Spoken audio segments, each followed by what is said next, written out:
intros. Yeah, thanks. I'm Ivar. I lead the EMEA business for Layer Zero. Lorenzo here, one of the three co-founders of USDT Zero. Tomo Weller, Chief Product Officer at the Scale Development Foundation.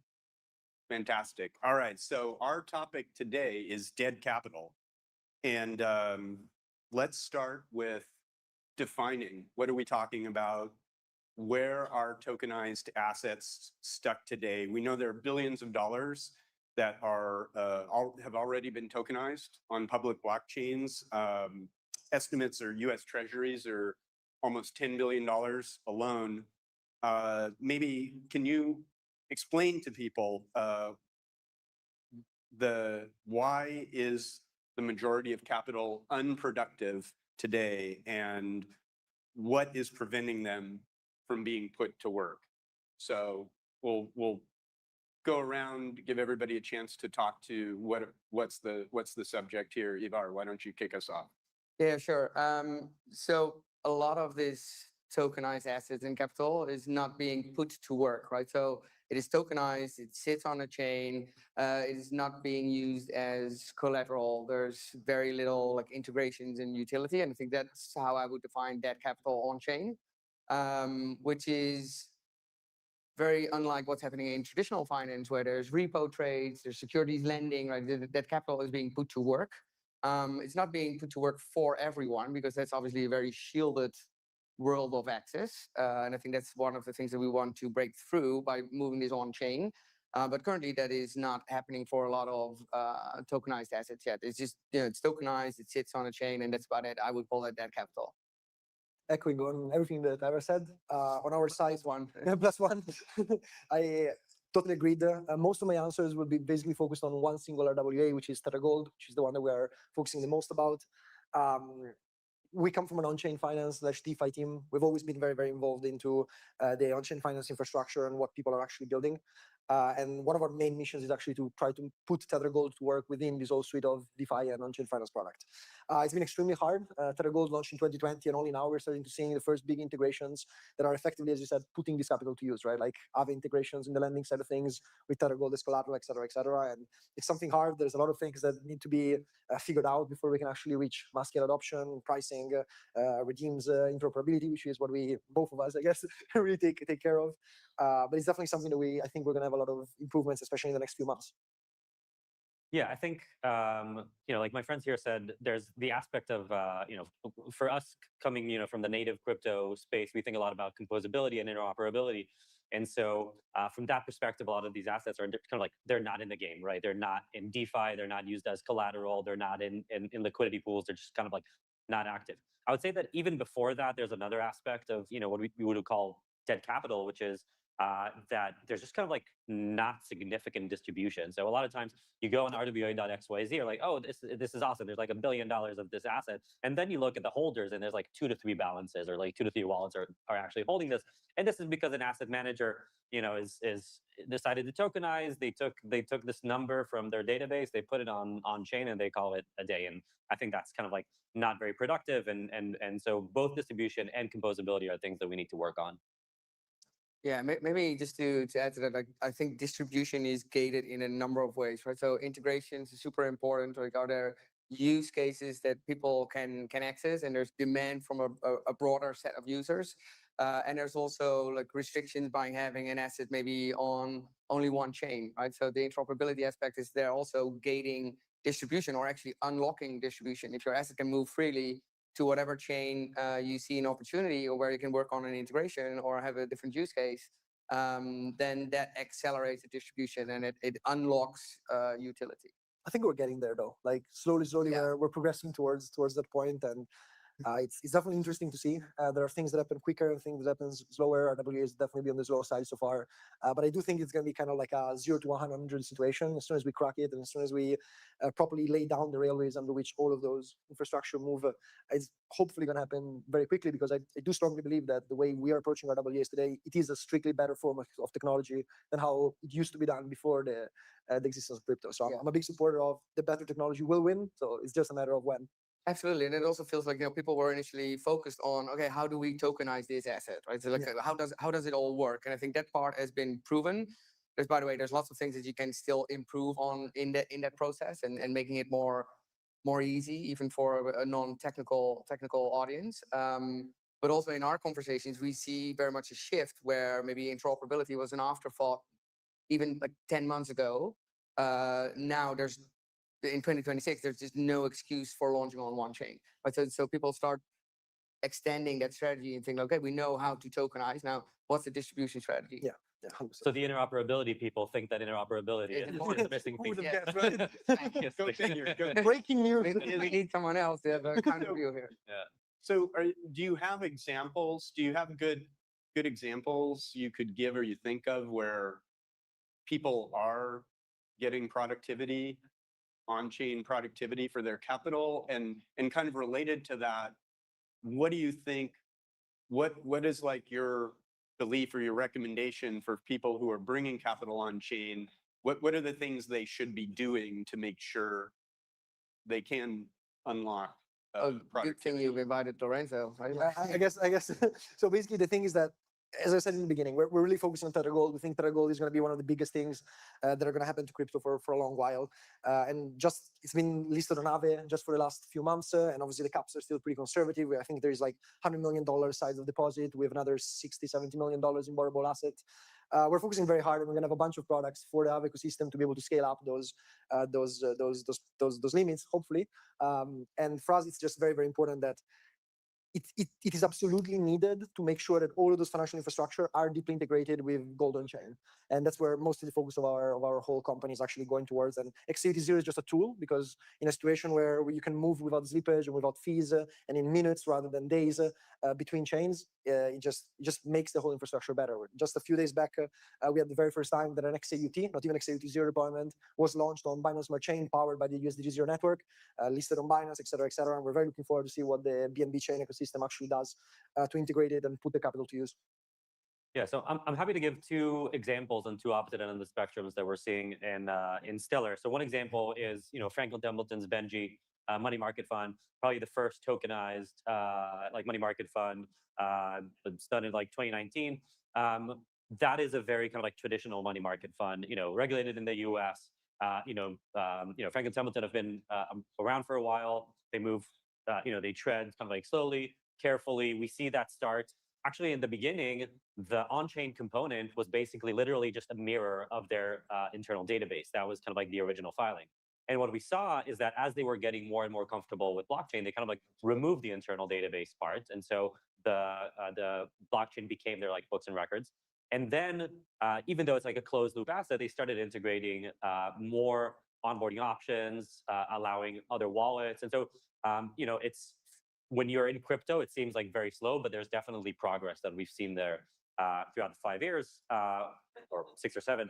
And on the other end of the spectrum, you have some of like the smaller, more nimble issuers. One example that I like is Etherfuse.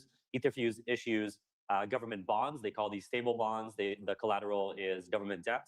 And they issue outside of the US, so they adhere to different regulatory regimes. So, for example, their CETES asset, which is backed by bonds in Mexico, is a completely free-floating asset and completely composable in DeFi. We're seeing that immensely useful for DeFi protocols that have like this alternative source for yield, and that is completely composable in.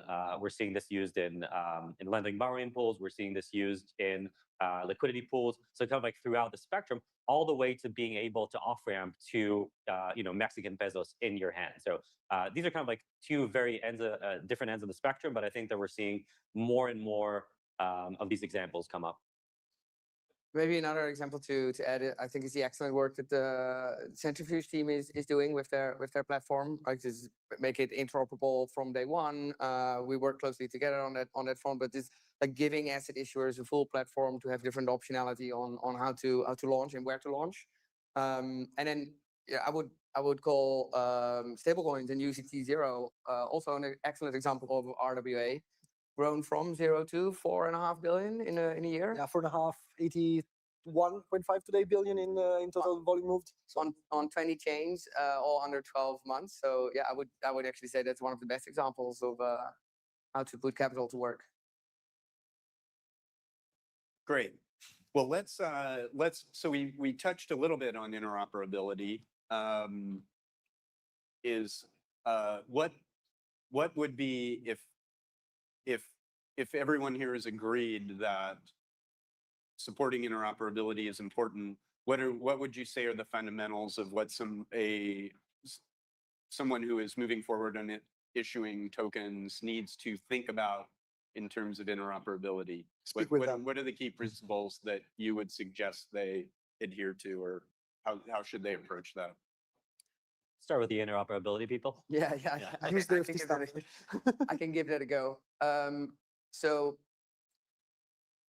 start with an omni-chain strategy first, right? So don't get yourself into a tricky situation by deploying on one chain and then on the other chain, and then thinking like, okay, how can I solve this and bring it back to a full mesh? You want to have one global supply of your assets. So make that as an integral part of your strategy from day one. And then the other very big thing to focus on is security. Right? Make sure that you own, control, configure your security. That is what's important for institutions. That is what the risk and compliance teams will ultimately look at and drill down. So you don't want to put your trust in other validators that you can't control or can't influence. You want to own and control and configure that security stack. I think that's super important. And then come things around, partnerships, integrations, adoption, all of that. But security is obviously paramount. On our side, we are somewhat pretty lucky because we kind of went on a different path. Tether first launched tokens that were totally interoperable between networks, and then what we did 15 months ago was just testing out what happens if you take what we believe is the best stablecoin in the world, and you just add this interoperability layer on top of it that allows anyone without in a fully permissionless and transparent manner to just move those tokens between chains. And we went from moving less than 500K a day to now, I think yesterday it was $258 million in 24 hours of movement. And that's not because we did anything crazy or anything. We didn't reinvent the wheel, as I usually say. We just took an amazing piece of technology that the Layer 0 guys did, and then we tailor-made it for the asset we wanted to support. And to touch upon what Ivor was saying, 90% of our job is to make sure that the security aspect is fully controlled by us and follows the best security standard, as you very also well know, Jonathan, as we are large open zeppelin clients. And it's been challenging in the beginning, but then as more and more people started to understanding the real reason why we do it, it's become kind of like an inevitability, I guess you can say. Yeah, my English is destroyed after 2 days at Cannes. But yeah, basically it's just something that we really like, and we think it's very important. And we see it from a UX perspective, right? If you need to bring stable coins and Tether specifically to the next hundreds of millions of people, 90% of those will never know that there is a blockchain behind it. 90% of people already don't even know that there is a blockchain behind it. They just know that they can move it on Tron. Sometimes they move it on Ethereum. And what we're doing is we're just giving them an additional layer that says, don't worry about the blockchain, just accept Tether. And then what we're going to do is we're going to route everything through a single place, or we're going to allow you to have this unified liquidity layer that lives on top. It's been very fun to actually see it happen. And it's been amazing to be able to partner with all of the different ecosystems, the Arbitrum, the Plasma, the Polygon, the Tempo of this world, that actually decided to bet on our technology, and we're able to actually push it forward. I don't know, maybe someone else will soon join the flock, or not, who knows? But yeah. I think I'm gonna pour a bit of cold water on the whole like multi-chain stuff. I think that multi-chain is extremely important as part of a distribution strategy, but a lot of people come into this thinking that multi-chain is your distribution strategy, right? But at the end of the day, especially with RWAs that have like a very there's a lot of friction in the product experience around RWAs, and so how you're doing distribution, what type of wallets, treasury management companies are actually offering your services. That is what should define your distribution strategy. And if multi-chain shows up to be an important part of that, great, that's awesome. Talk to these people, they know what they're doing. But at the end of the day, if you're just thinking that I'm going to issue an asset, I'm going to implement the standards, and then people will show up and use it, that's unfortunately we're seeing this not happen. And it's a problem because we're seeing more and more RWAs. The selection is getting bigger and bigger, but we're not seeing enough distribution to actually match that selection. So we're getting a lot of supply, but the demand side is really problematic right now in RWAs. Yeah, I mean, it's not cold water. It's just It's the truth. Yeah, that's the truth, right? Yeah. So, like interoperability from a technology perspective, it's solved, but it removes friction to distribute, you still need to have a strategy, but you still need to have integrations, use cases, incentives, maybe users. So yeah, 100% agree. Yeah, and by the way, like it's absolutely what you said. Again, 100% agree. We're extremely lucky. We're building on an asset that, which is USDT, that people want to use inherently. So that's why adoption just grows so quickly. And so Yeah, and I think there's a strike difference between something like a stable coin that's kind of like free floating and it's kind of like easier to Completely work different. with than RWAs that have like a lot more friction involved with them. And you actually see it with the growth that Tether Gold has actually been going through. Like Tether Gold, I think, launched in 2020, and only now it's starting to really expand and really accelerate, if you will, which is exactly what we were hoping to see. So one of the blockers that I often hear in terms of putting capital to use, and even we all know to a certain extent bringing tokens, bringing assets on chain, is the combination of concerns around privacy and concerns around compliance. And some of these things in terms of compliance, we're seeing solved in assets, but I think when you try to put the assets to work, now you have other compliance concerns. Where are we at with solving privacy and compliance? What, can these things also be resolved, privacy and compliance, and kind of where do each of you see the current state of things and where are we going? Maybe Tim, or why don't you go ahead? Happy to get started. Yeah, we've been working a lot on privacy in the past couple of years. And I think before going into privacy, one thing that's really important to recognize is that the transparency and openness of blockchains is a core value proposition of blockchains for RWA issuers. And so we want to make sure that as we build in various privacy protocols, we're not taking away that core value proposition. An asset manager loves going to a block explorer, seeing the circulating supply, seeing the high level distribution. Like these are things that we don't want to take away from them. These are features, not bugs. Okay. So as we bring privacy, we need to make sure that we're bringing privacy in a way that is completely opt-in, that is configurable. I would say less kind of like enshrined in the protocol, but more in kind of like the application layer on top. Standards are extremely important, especially as we're moving between chains. So things, we're just talking about T-Rex. We're seeing a lot of adoption for that. We actually have a project with you guys at Open Zeppelin on an implementation of that for Stellar. So standards are important. And the other important thing is to realize there's not a one size fits all. So privacy for payroll looks different from privacy for remittances, looks different from privacy for RWA issuers, and Mexico is different from the US. And so we shouldn't be too aggressive on like one specific privacy protocol. Just acknowledge that there's going to be a lot of them and figure out how to interoperate between them. On our side, we are a little bit more on the conservative aspect of it. We're still trying to figure out how we can work closely with chains that are fully focused on the privacy side. USDT0 and XAUT0 tokens are fully law enforcement compliant. We have compliance capabilities, which means that we freeze, we blacklist, we reissue following law enforcement agency request. It's a difficult trade, if you will, right? Like on one side, you have to always want everybody to be able to have full financial freedom. On the other side, if a law enforcement request comes in because somebody get hacked, you want the asset, or you may want the asset that you're using to be able to be frozen. As somebody that has spoken with a lot of people that were hacked and deals with this kind of stuff, basically every week we receive requests and we deal with those requests. It's a difficult balance to strike, but it's something that I think is very, very important, because at the end of the day, if we want to bring these tools to the next hundreds of millions of people, we also need a reliable compliance system on top of that follows the rules that the many people and the governments are setting.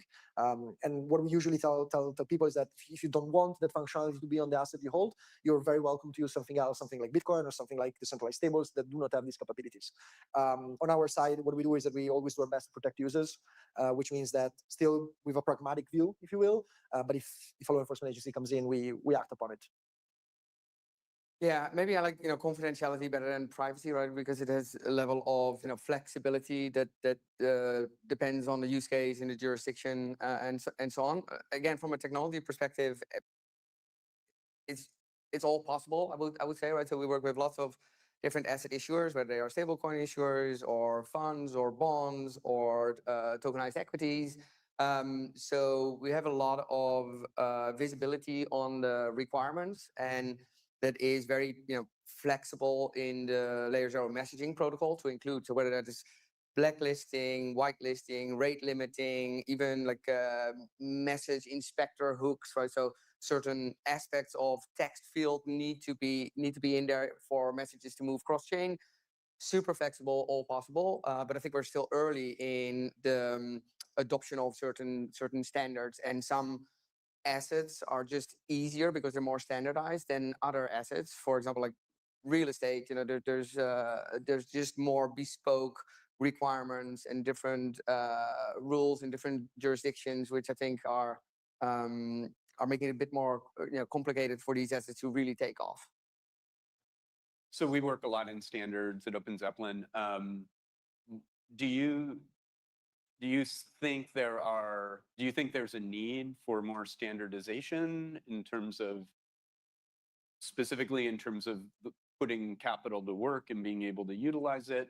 Or if not, as you said, Tomer, there's kind of like there's a lot of different models and we likely will have multiple models in use. What would you recommend to people in terms of, as they look at the standards, what do you see? What's new? What should people be watching? What do you think is relevant to those who are implementing? Sure, happy to get started. I think that the kind of like the big main constructions that we're seeing are around confidential tokens on one side and various permutations of privacy pools on the other. So confidential tokens are basically protocols that allow you to kind of like hide the amounts of transfers and balances while maintaining kind of like visibility on the senders and the receivers. We're seeing this, we're actually working with you on implementation of this. We're seeing this in use cases where the counterparties are known, and so there's no risk of that getting leaked. So, for example, if we want to do payroll using a confidential payment, everyone knows that I'm employed by SDF. That's not a problem. The thing that I'm trying to hide is the actual amounts, right? The nice thing about these is, from a performance and like scalability, they have like nice characteristics. They're also easier on the compliance side of things because you can still have like a complete graph of senders and receivers. So, actors like the various chain monitoring solutions can still have some insight on what's going on. For use cases that require anonymity, we're seeing various implementations of privacy pools. There's a paper that Vitalik, Amin, and some others put out a few years ago. And these are kind of like the next generation of mixers. So the idea is that in addition to hiding like the amounts, your funds are also mixed with other participants in the pool. And so you can see senders and receivers. This is great. It provides more anonymity. But on the other hand, it also is a risk factor because it allows your funds to be commingled with potentially illicit funds. So the privacy pools paper introduces something called an association set, which is kind of like an allow list to make it into the pool. And so that provides you some guarantees that when you're in this pool, you've gone through a specific level of compliance checks that the pool operator enforces. There can be many pools enforced, having like different rule sets enforced on them.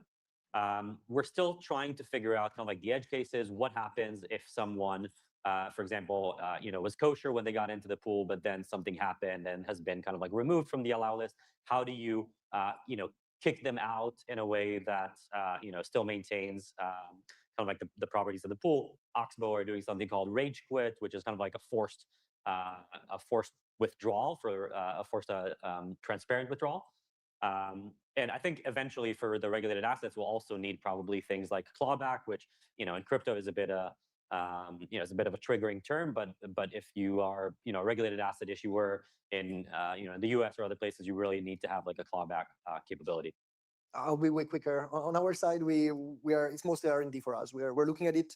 It's something that has a lot of implications, both from a regulatory perspective as well from a technical perspective. I have to say that the technical perspective is probably easier to get done than the regulatory one, if you will. So for us, it's just mostly R&D. We're very interested in the subject, but it's something that so far is not the main focus. We prefer leave it up to third party and specifically to blockchains because those are our main facing clients, if you will. So blockchains like Midnight, for example, that are very privacy focused and so on and so forth, is something that we like to work with. We always do, but at the same time, it's something that it's still in a very inception phase for us, if you will. Yeah, and for us, I mean, similar. Like we work with lots of different parties that take different approaches. I think what Zama is doing is very interesting in terms of their confidential token approach and ability to insert that. But yeah, we also work with lots of different chains. Just announced our layer 0 endpoint on Canton. So a lot of activity obviously there as a more privacy focused institutional chain. And it's just our role to make sure that people can move in and out of Canton and have that full connectivity to the rest of the world. There's definitely privacy aspects to Zero, the blockchain that we've announced as well, but it's a little bit too early to talk about that. Yeah, very good. I think we're down to just our last few minutes. One of the things in terms of dead capital, putting capital to work, I think we've noticed, and I'm curious if you've seen too, and how it's influencing your work, is that the conversation is shifting a lot from tokens to vaults, and vaults are becoming kind of a primary area of focus. We're working with layer 0 on no vaults. We're working on 3643 vaults. What are you seeing in terms of vaults? How is that shaping what will be the opportunity to get more utilization out of capital? And what do you think is coming up there that people should keep an eye on? It's great. Like, I mean, a few days ago, I don't know if you guys saw, but there was a big announcement from WAP, which was a partnership between WAP, Veda, Aave, Plasma, and us.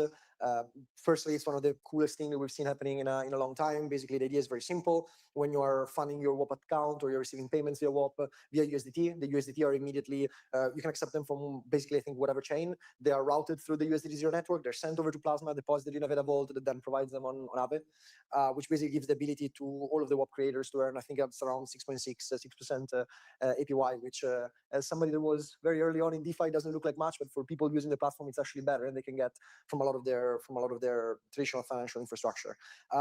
We love working with vault creators. Veda is just the one that we have faced the most of being close to the Aave ecosystem. We think there's going to be a very big need of vaults being deeply integrated within consumer products.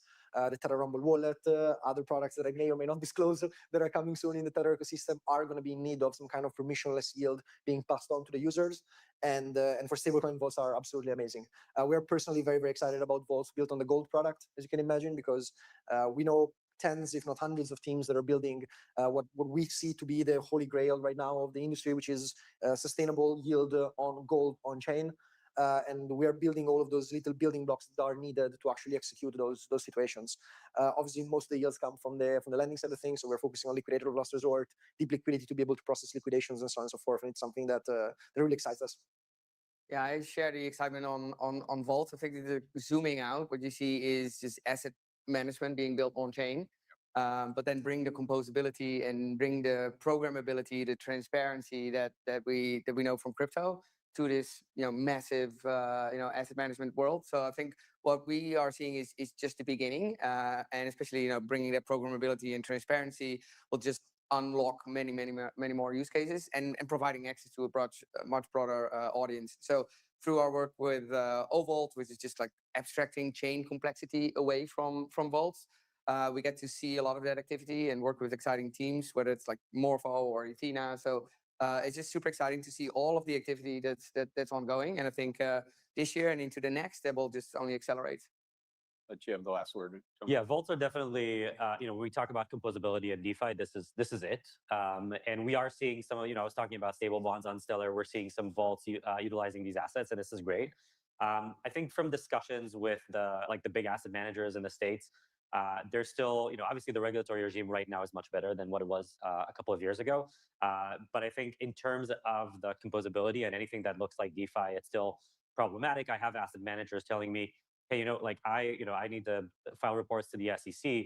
Like, I don't know what to put for a balance that's in a vault. Like, who is the entity that actually owns this thing?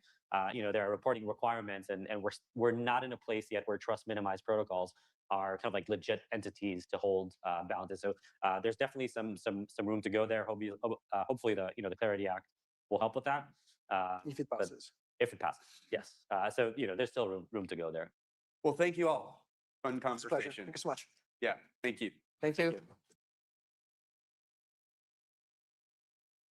In the previous panel, before the keynote, there were some glimpses into on-chain asset management, touching on the subject, but this is going to be fully focused on on-chain asset management. But first, setting the stage, we have 3 different point of views into on-chain capital markets and asset management. Let me get up to speed at how on-chain asset management is different from traditional asset management. What assets being on-chain is different, and how asset managers need to approach asset management differently. Yeah. I could Kick it off, please. Yeah, I'll take a stab at that. So one of the things that we're building at the Grove protocol is stacking all of the components that makes an efficient, funding pipeline in a modular way. So today we call it the Grove allocator. Our system plugs into Centrifuge, to Securitize, to Maple, to various venues, and these form like the building blocks that plug into like one liquidity layer that we can programmatically, deploy capital into and out of. And I think it's this modularity that is pretty underrated when it comes to on-chain finance versus what you see in the traditional finance world, where we can go from a new asset issuance to like fully funded in the at a scalable rate in a matter of like days. So I think this is the future that we have to move to, because the reactivity, the digital era it just moves so much quicker. So you need these rails to kind of support the same speed and latency that finance requires to keep up. Yeah, so we look at it from two views. On the one hand, there's the institutional products that we're bringing on chain, and how we're partnering with folks like Janice Henderson and Apollo is helping them think about their on-chain strategy. So these are the largest asset managers in the world that are reconstructing their funds and rebuilding their strategies on-chain. So fundamentally, it's not much different between on-chain and off-chain asset management. Today, it's access to a new capital source and a new liquidity profile that's globally accessible, that's instant settlement, real-time access. And then in the future, it's how are we fundamentally building these products on-chain native? So rather than just taking an off-chain product and representing it on-chain, how are we starting from first principles built on-chain? And that's reducing the steps and the intermediaries. That's automating the transfer agent. That's bringing the settlement layer fully on-chain, and it's starting to realize a lot of these operational efficiencies that can be viewed from the on-chain perspective. I would say that, we spend a lot of time obviously working with the Sky ecosystem at OBEX and with Grove and same with Centrifuge. The way that we view stablecoins generally is, that they're best used for capital formation. Everybody associates them with payments today. And what we're seeing over the last 6 to 12 months is totally new asset classes coming on chain that, banks and credit funds have traditionally dominated. And what this is unlocking is just more diversified sources of yield. Today with Sky, you've seen inflows in USDS over the past month or so go from $9.5 billion to over $11.5 billion. And I think this is a reflection of just kind of what's happening across the industry, where we're seeing more mature assets come on chain as well. And obviously, like I would say, Centrifuge plays a very big role in that. I don't know exactly what the number is, but billions of dollars have been deployed through this platform. We just announced OBEX, the first cohort this past week. We're deploying $1 billion into this first cohort of 8 companies. Centrifuge is included in that. And I think we just broadly are seeing kind of like a new type of founder coming into the space as well. We're seeing people that have had decades of experience building, traditional financial products, which is fundamentally, in my opinion, changing how asset management is happening on chain today. You mentioned, Parker, assets coming on chain and a new cohort of assets coming on chain. So where do you see demand for on-chain capital to deploy? What kind of assets are these that are now coming on chain? Yeah, I mean, some of the most capital-intensive industries in the world are coming on chain. We're seeing things like, energy, financing, things like, AI infrastructure finance. We were just talking about this yesterday, but the fact that we're sitting on a panel and talking about, players like Apollo and BlackRock and, Wellington coming into the space, that's something that would have never happened a couple of years ago. And so, yeah, I mean, the same. We're not reinventing the wheel, I would say. Like these are the same assets that we've seen for decades. We just never seen them in this space. Right. So you mentioned these are the same assets as in traditional finance. So how on-chain asset management can be better and can be an improved form of asset management? How can you do it better? What are the improvements that it brings? Yeah. Maybe I could take Yeah, like I think that investors still want the same things across on-chain and off-chain, right? And the world that we're trying to walk towards or run towards is effectively, what assets can benefit from the underlying technologies that don't exist in the traditional world today. So these are assets that can move globally and instantaneously using stablecoin rails that create from like the new primitives that results from payments and like microloans and the ability to move money at a higher velocity. You're creating new opportunities for fixed income assets in that world. And I'm optimistic that we'll see assets that exist on the on-chain finance space that present an attractive opportunity because they uniquely exist in our space. We're already seeing that sort of in the crypto collateralized loan portfolio. So the success of like Morpho and Aave and how that's driven quite a significant amount of capital on chain. And that's because in order for investors to get access to that yield, to that fixed income product, you have to be on chain. And I think that's just the tip of the spear. We're going to start to see a lot more on-chain native assets, as Baji mentioned, which can only exist in these on-chain environments, and we'll export them to the traditional finance world, or the traditional institutions will have to be on-chain.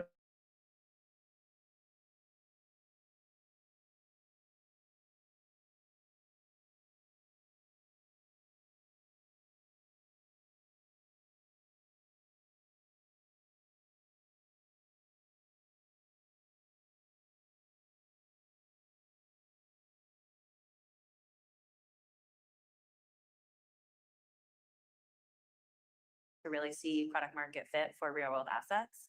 We've expanded on the centrifuge side. We have a T-bill product that's at about $1 billion AUM. Then we have a AAA CLO product, so enhanced cash, but still very, very similar use case. And this still is very much taking on off-chain products, bringing them on-chain to bring that same access to those high-quality institutional products into the DeFi ecosystem. And that's a lot of the work we're doing with Grove and what Grove has really pioneered. Yeah. The flip side of that is how are you making net new assets available in a way that they haven't previously been available to a broad base of investors? And that's a strong hypothesis that we believe will pull new investors on chain, which is the ultimate goal, of course.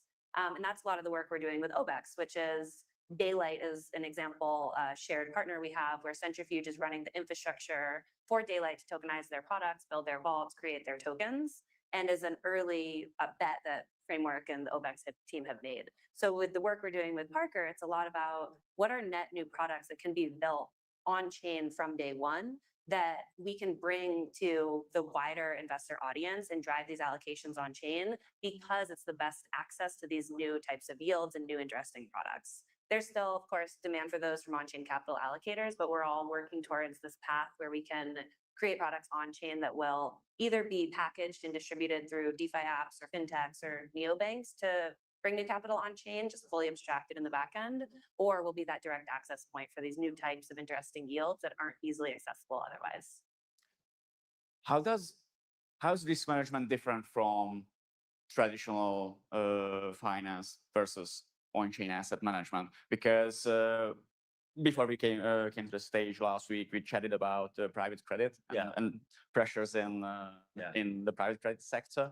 So if we are moving private credit products on chain, we are transferring the same risks that the asset class has in its traditional form.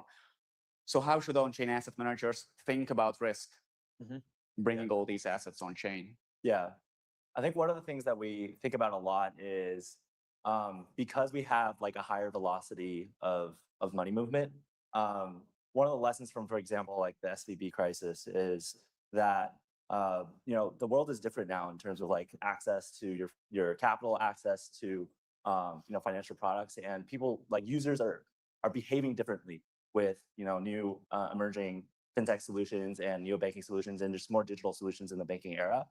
And one of the things that is failing, I think, in just the fintech 2.0 space is the underlying infrastructure is not keeping up with that change in user behavior. So you effectively saw, I think, a pretty big mismatch in how users were interacting with these like new banking products, and the rails and the information underneath that's not able to keep up. So one of the things that we think about a lot is, we are also subject to the same user behaviors in terms of like deposit and flows can move drastically and quickly on chain, and because of the nature of smart contracts, there's nothing that you can do about that.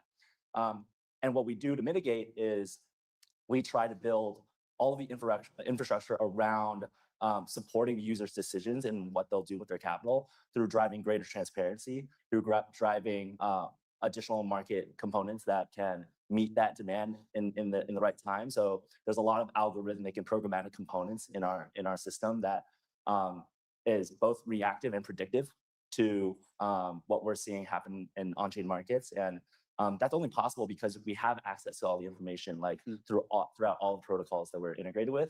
And that might not be the case in the traditional finance world. So what I would say is we're very aware of the new dynamics that we have to deal with, but we also have new tools at our disposal to meet that demand. I think better tools than some of like the digital banking and digital asset management counterparts they might not have exposed to.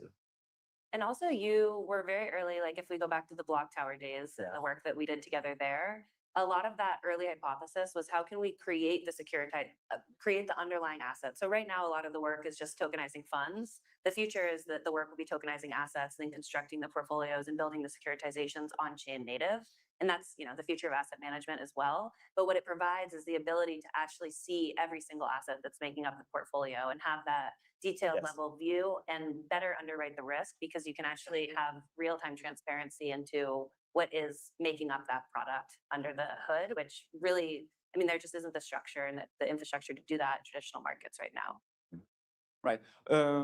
Parker, as you deployed or you are deploying in continuous form from OBEX to all kinds of on-chain assets, how did you approach in selecting those assets? What were the risk considerations? Yeah, so first of all, I think just from the Sky perspective, we needed assets that could scale from day one. We have billions of dollars in capital that we can go allocate today, and there's very few asset classes that can scale like this on chain. So I think not to go repeat myself, but some of the more capital intensive assets in the world are now being integrated into Sky. Look, like our first cohort, we have Daylight, USDAI, Centrifuge, Securitize, TVL, and then Maple. And so we wanted diversification across different asset classes, I would say. I think that's something that is not talked about enough. I would say the second kind of consideration was, can the teams that OBEX is allocating into actually underwrite the assets that they're originating? I think that's something that is overlooked today. We are finally at a point, as from an industry perspective, where like we should have people that have the experience to actually underwrite the same assets that they're originating. I think Grove has their own credit team. We have our own internal credit teams. It's something that I think these on-chain assets have that's an advantage over traditional finance is like we can both underwrite and then re-underwrite assets in real time. And so to answer your question, like we wanted these kind of on-chain native RWAs that we could underwrite and then re-underwrite as they originate. And one thing that we don't want to have happen is to go repeat the same mistakes that private credit has made over the past decades. What we don't want is long maturity, long duration type assets that we have no insight into the underlying performance of that asset. And I think in this first batch, we have a pretty good mix of companies that all our originating assets can kind of be like almost like real track, like we're tracking in real time. So yeah, hopefully that's helpful. Right. You mentioned not repeating the same mistakes in the past. So looking back at the 2022 crypto-specific credit crunch and defaults, what were the main lessons from that that the whole industry has took and implemented 4 years later? Anyone can take a step. I think for one lesson that we took actionably and implemented is having greater operational resiliency. So just because we operate in like a kind of composable modular space doesn't mean that your protocol is composable modular from day one. You need to build in like the pipelines and again, what I would talk about is basically like diversification of not only your counterparties, but how you access your counterparties as well. So I think the industry has moved like greatly, and a ton of this originated kind of like with the stablecoin issuers, right? Because I think they quickly realized, especially with the USDC DPEG, like that their operational infrastructure is at risk and pretty fragile. And this is a lesson that I think financial institutions come to time and time again, which is like, how do we make our operations more resilient to all sorts of risks? It's just like a new frame of like, you not only have to understand like the underlying credit performance of the assets that you hold, but also the markets that you're plugged into, the venues, and various partners that can that you can collaborate with to smooth in like the kind of impact and kind of like peak to trough moments. There was also just a mismatch between supply and demand. So the products we were seeing in 2022 were a lot of this early hypothesis around access to products that aren't readily available. So via Centrifuge, we had music royalties and IP and carbon credits. But the challenge was they were being constructed and built for on-chain allocators. And at that time, there was just a duration and yield and liquidity mismatch. So there wasn't demand for products that are yielding 7 to 10% that have a 1 or 2 year duration.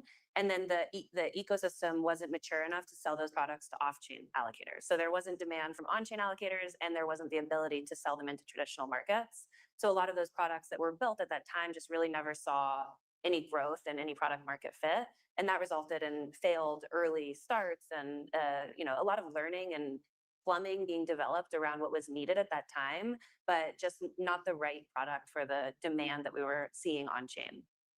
I mean, I don't think we're facing the same adverse selection that we used to. I think the counterparties that are coming on chain are much higher quality than they were back in 2022. We're incubating a company called River that is doing structured credit to tier 1 fintechs. That is not a sentence that would have been said back in 2022. And these tier 1 fintechs would be subjectively, I would say, not some of the players that we would expect to want to go lend to. We do on-chain lending and borrowing stack, so allow people to earn yield on one end on their assets and get financing on the other end. We work with pretty much every single exchange to power their lending and borrowing services, as well as fintechs. And in the Morpho stack, you need people to like manage assets and underwrite the credit or the loans. And those operate under vaults that can be run by multiple entities, from the most like crypto native entities to the most institutional. So yeah, that's about it. Christine? Hello, Christine, partner at Apollo, $900 billion asset manager focused in private markets. Right. And That's the modest introduction. I say one. my name is Michiel, one of the co-founders of Tioga and also co-organizers of this event. Look, I want to kick this off with a discussion that we had backstage. I want to take it from stage. We had a discussion on why are institutions finally coming. Paul, you had your reasons. Kevin, you disagreed already. Maybe we can start there. And then what we didn't hear was Christine's take, who's actually the best person to talk about that. All right, Paul, Okay. kick us off. Yeah, so I guess my initial belief that was that institutions were going to come in for the tech, like blockchain, super efficient, gonna make all the backlog processes and post-trade like operations super efficient. Turns out, like in my experience, what really brought the institutions in was the business reasons, aka like AUM. Like as soon as we started to have a few billions of dollars of stable coins that needed an asset manager that needed yields, well, this is where we started getting interest from like the large traditional asset managers, large institutions, right? Started, for example, with the Sky like RFP looking for RWAs to underwrite, and to me that was the first time where I saw actually like institutions compete for a crypto product, which is not something you see usually, right? And so really it's interesting because we really thought that blockchain, at least in my perspective, was going to replace the tech, and like TradFi was going to be the business side, and it actually was the opposite. It's like in the world of RWAs, TradFi is still the tech, right? Like the RWA is still oftentimes like an off-chain fund, right? That is brought on-chain, and only the shares are being tokenized to serve and distribute. I think that's the arc one, right? But the reason why institutions will stay in the long term is because the tech And more specifically, the network effects are stronger when you're on chain. Like the blockchain allows us to have this open like garden in which like you can aggregate a bunch of different lenders, a bunch of different borrowers, a bunch of different traders coming from all over the world. Like if you take Morpho, for example, you have borrowers coming from the Coinbase platform. But those borrowers are funded by Bitpanda, by Binance, by Kraken, by Gemini, etc. And they all aggregate in the single same like open lending and borrowing book, making it like deeper liquidity, better pricing, etc. And this is a pretty unique feature that you could also, get a similar like state in TradFi. Obviously, you also have very strong like market structures, but the nature of blockchain makes it much more open and permissionless, and as a result, much more open for liquidity to come in. And I think as we see this snowball effect of like having more liquidity, making more liquidity, and the openness like fostering everything, I think this is just going to turn into an unstoppable like snowball that will take over the entirety of traditional financial markets. So they came for the on-chain stablecoins. Kevin, you disagree? Yeah, I mean, I disagree on. I agree on where the end state is, right? Is that eventually you have something that is a lot more efficient. There's a better tech, something that is more integrated, and also something that provides you a much better distribution. But I don't think that they came for distribution because currently there just isn't one, quite frankly. And if you look at, there are many amazing traditional asset managers. Some of them are on stage tokenizing very interesting products, but they're still somewhat stuck between, they did the 0 to 1, but then who can actually access those products today? On the one end, you take a traditional asset, you tokenize it. What that means is that you're cutting yourself off to some extent from your existing investor base because they're not used to interact with tokens. So you're somewhat like hampering that part of the distribution. And then you're going on a new distribution rails that are fully digital, where many of the actors or the existing participants actually cannot access what you just tokenized, either because they don't know the product or simply because they don't want to do a full KYC or they cannot directly access security. So you're also not benefiting from this additional distribution capabilities that you will have down the line. So I do think that the reason why they're going to stay, is you're right, is because the distribution is potentially much bigger.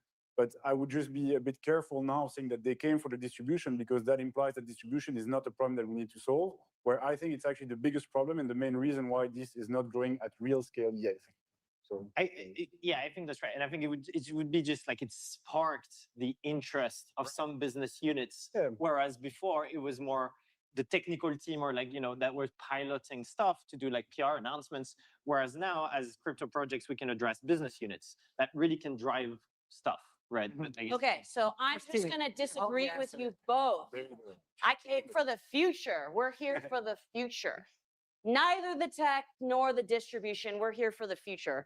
So at Apollo, we believe in a world of change. And I feel very fortunate to work for leadership that believes that the world is in constant change, and the hows and the whys that Apollo has been successful in the past 3.5 decades is absolutely not going to be how we're successful in the next few decades, right? Especially technology, is just, the tip of the spear.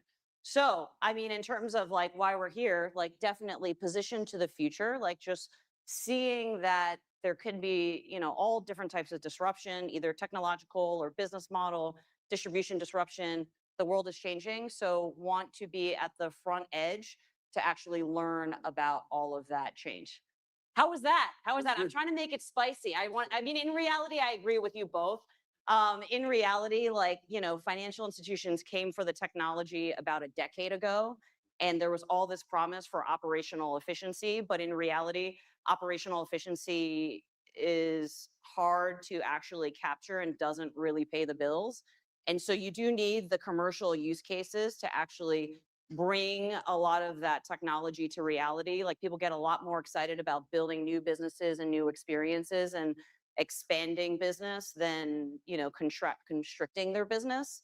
And so, I think, it's been both. So the education cycle in the early part of the decade of, where we have been in enterprise blockchain and now digital and stablecoins is the technology. Now it's the commercial that is like pushing everybody out of their prototypes and pilots into reality, where we are finally at the inflection point to build real businesses that we hope will scale that are currently not at scale. And then, as I mentioned, hopefully, kind of being at the front edge and not being disrupted by all of the change that will come. Okay, so what I take away from this is that Apollo is here for the future, but we've been building a future for 10 years. Like, why now? Like, why is this moment? Well, I mean, we've Especially- been here for the past 10 years. I've been here for the past 10 years. So it's been like now, like every year. But it feels like a tipping point. You announced this partnership with Morpho. You're gonna buy up to 9%, I believe, the Morpho tokens. So that wasn't there in the previous cycle. So what has changed? Yeah, I Morpho. mean, exactly what I said, which is I think two things. I think that what's interesting is that most traditional financial institutions underwrite the technology with the idea of the entire rest of the world will get on chain. But that has not happened yet. However, the world that is currently on chain, all of us, has grown big enough to be, meaningful enough to actually build at least a kernel of a real business where they weren't there before, to Paul's point. And so, I think that we're kind of at this inflection point where, if like with enough users, enough capital, enough like activity, enough proven technology and resilience on chain, that we can actually start building real businesses.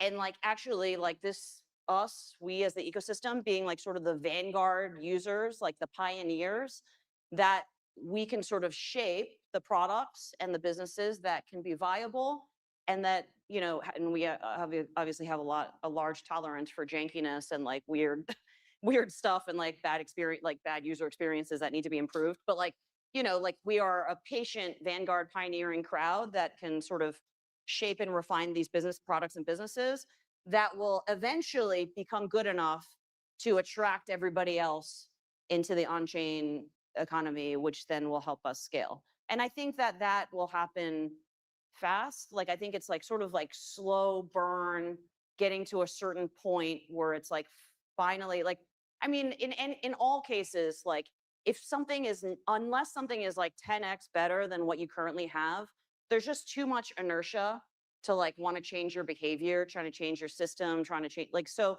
I'd say that the technology is promising, but we have not yet gotten to like 10x better than like what happens off chain. I think obviously there's a lot of potential and we can see the pathway.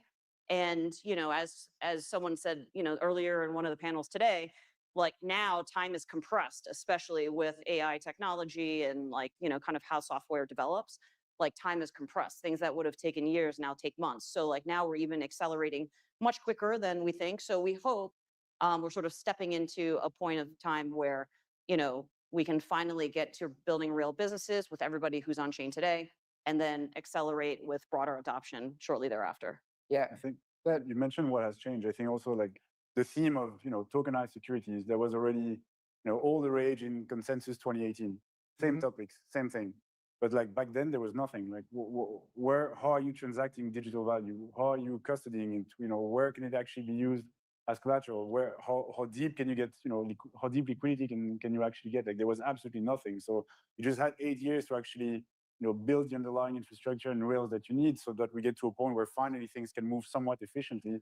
Still a far cry from being 10x better, clearly, but it's having this basic level of infra that allowed it to become big enough to actually attract interest from large institutions, which is what eventually will really kickstart kind of the flywheel effect to get it at scale. But I mean, there's a lot of things that have been built over the last 8 years that allowed us to get to where we are now. Yeah. I'm going to give myself some credit though. I feel like some of the strategy decks that I wrote like 10 years ago, still relevant, still apply. Just like taking some time to like actually get live and like, the implementation slightly different because, like the things that DeFi has brought were sort of unexpected and new. Some of the early things that we tokenized, like tokenizing fixed income, like, we were building out like global holiday calendars, like, trying to model that out on like in smart contracts with Ethereum. And then DeFi came by and like just blew out the idea that you even were counting time in calendar days. Like you actually just call it like counting in block time, and that there would be no holidays. So like stuff like that, like I did not expect, but like the general contours of like strategy, like still persist actually, like 10 years later.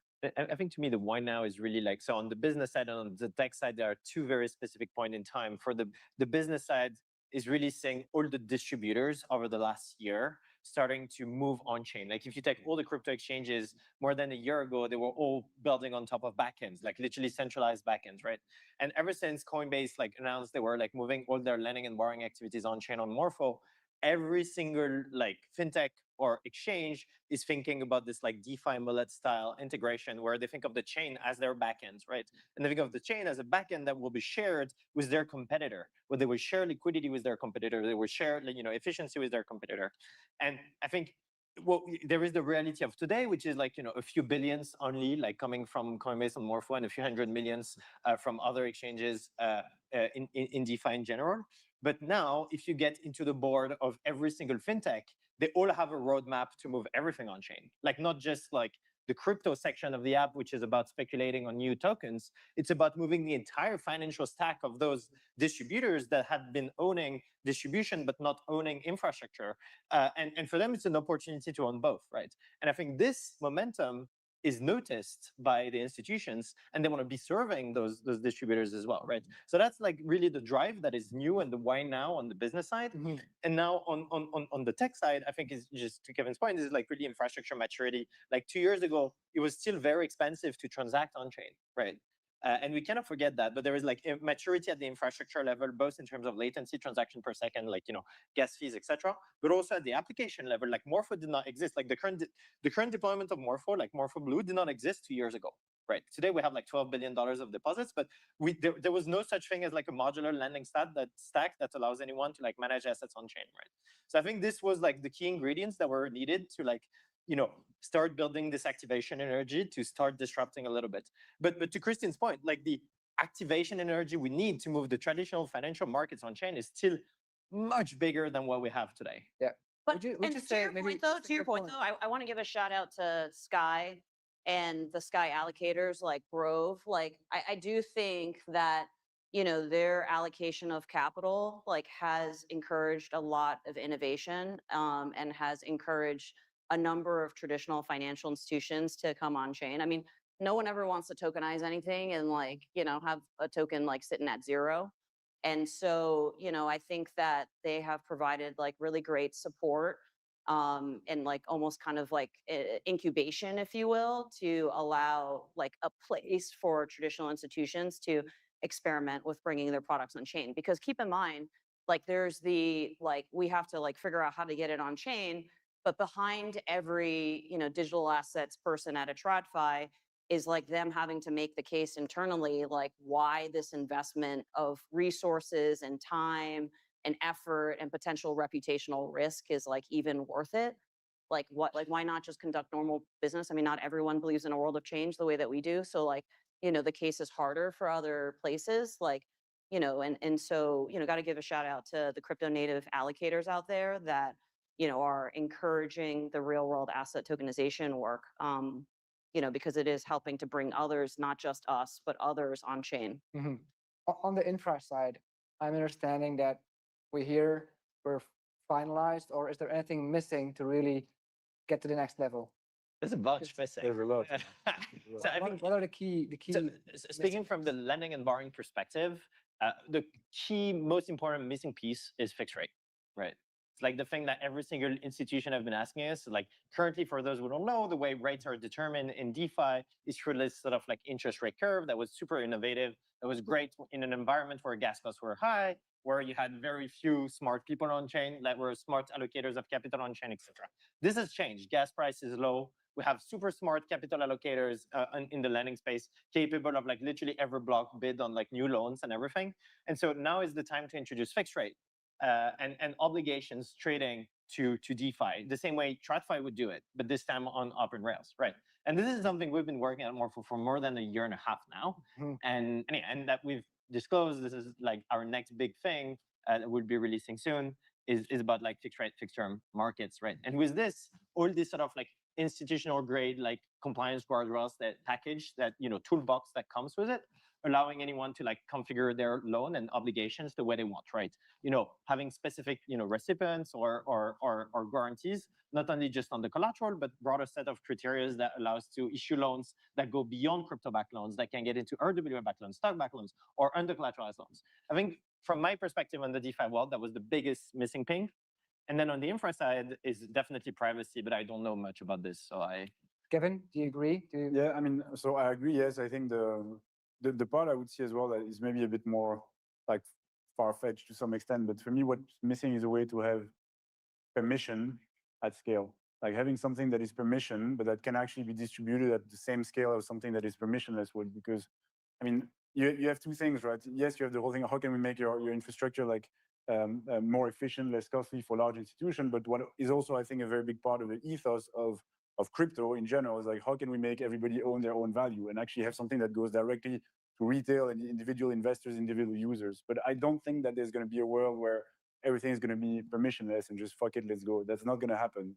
So there is something missing. Like you can, of course, find short-term solution to have something that is somewhat in between, but that's always a little bit shaky. Whereas I do think that at some point you need to be able to have, I don't know, if it's scalable, ZK-based, KYC, I don't know exactly what that solution is going to be, but there needs to be something that allows to have some level of permissioning, doing it at scale, hopefully while maintaining a certain level of privacy, because that's what the ethos of crypto at the start was kind of like. If we're just rebuilding the exact same thing as in the past, where everything is centralized, everything is permissioned, and there's, it's permissioning counterparties is so costly that you can't do a lot of it. Well, what was the point, right? I mean, it's great to shave off, some costs, for the traditional market, but it's also nice to have something that actually changes how value is being exchanged. And so I think that for that piece, we're missing something here to do permissioning at scale. Yeah. And how do you see those permissioned chains interacting with the permissionless chains like Morpho? I mean, that's the whole question. Like, honestly, I don't have an answer. Otherwise, I'd be working on it. But maybe you. I do have one. I think the infra should be permissionless and allow maximum connectivity. The application layer, meaning the DeFi protocols, should have necessary guardrails for the lenders and borrowers to be able to restrict in their intent who they want to interact with, right? And that should be at the application level. But it's important that it's not at the infra level, because the infra is the place where everybody meets, right? Yeah. It's where every single fintech in the world, every single distributor will bring to this. The ideal state is we have one single sharded chain, which is what Solana is trying to build, Optimism is trying to build, Ethereum is trying to build, right? And it's sufficiently decentralized such that it's a common ground where people can trade and exchange, right? And now in the DeFi protocol layer, you express who you want to trade with, whether that be everybody, whether that be a specific user that has a specific requirement, right? And then the matching layer of the DeFi primitive, whether that be options, trading, lending, etc., is in charge of matching your intent with everybody that is compatible with this intent, right? Meaning that if I have passed 10 different KYCs and I'm fine trading with people that have passed those 10 different KYCs, the matching layer should be sufficiently smart not to fragment liquidity into 10 different buckets, but actually be able to reaggregate and match me with whoever is compatible with a subset of my requirements, right? The superset of my requirements. But anyway, that's my thinking on how the problem should be solved, and also something we've been working on quite heavily. Music to my ears, because basically, we love the magic of permissionless blockchain and DeFi, but at least for some of us, we live in a world of rules and laws and regulation and compliance. I think that the struggle is, how do we operate on these beautiful, frictionless, permissionless systems and preserve that magic, like that one click or just a couple click magic, but, stay on the right side of the rules and stay compliant. And, to both of your points, that's missing. And nobody, I guess, wants to work on compliance. Maybe it sounds boring, but it's actually the most exciting thing and the most important thing if we really do want to drive mass adoption.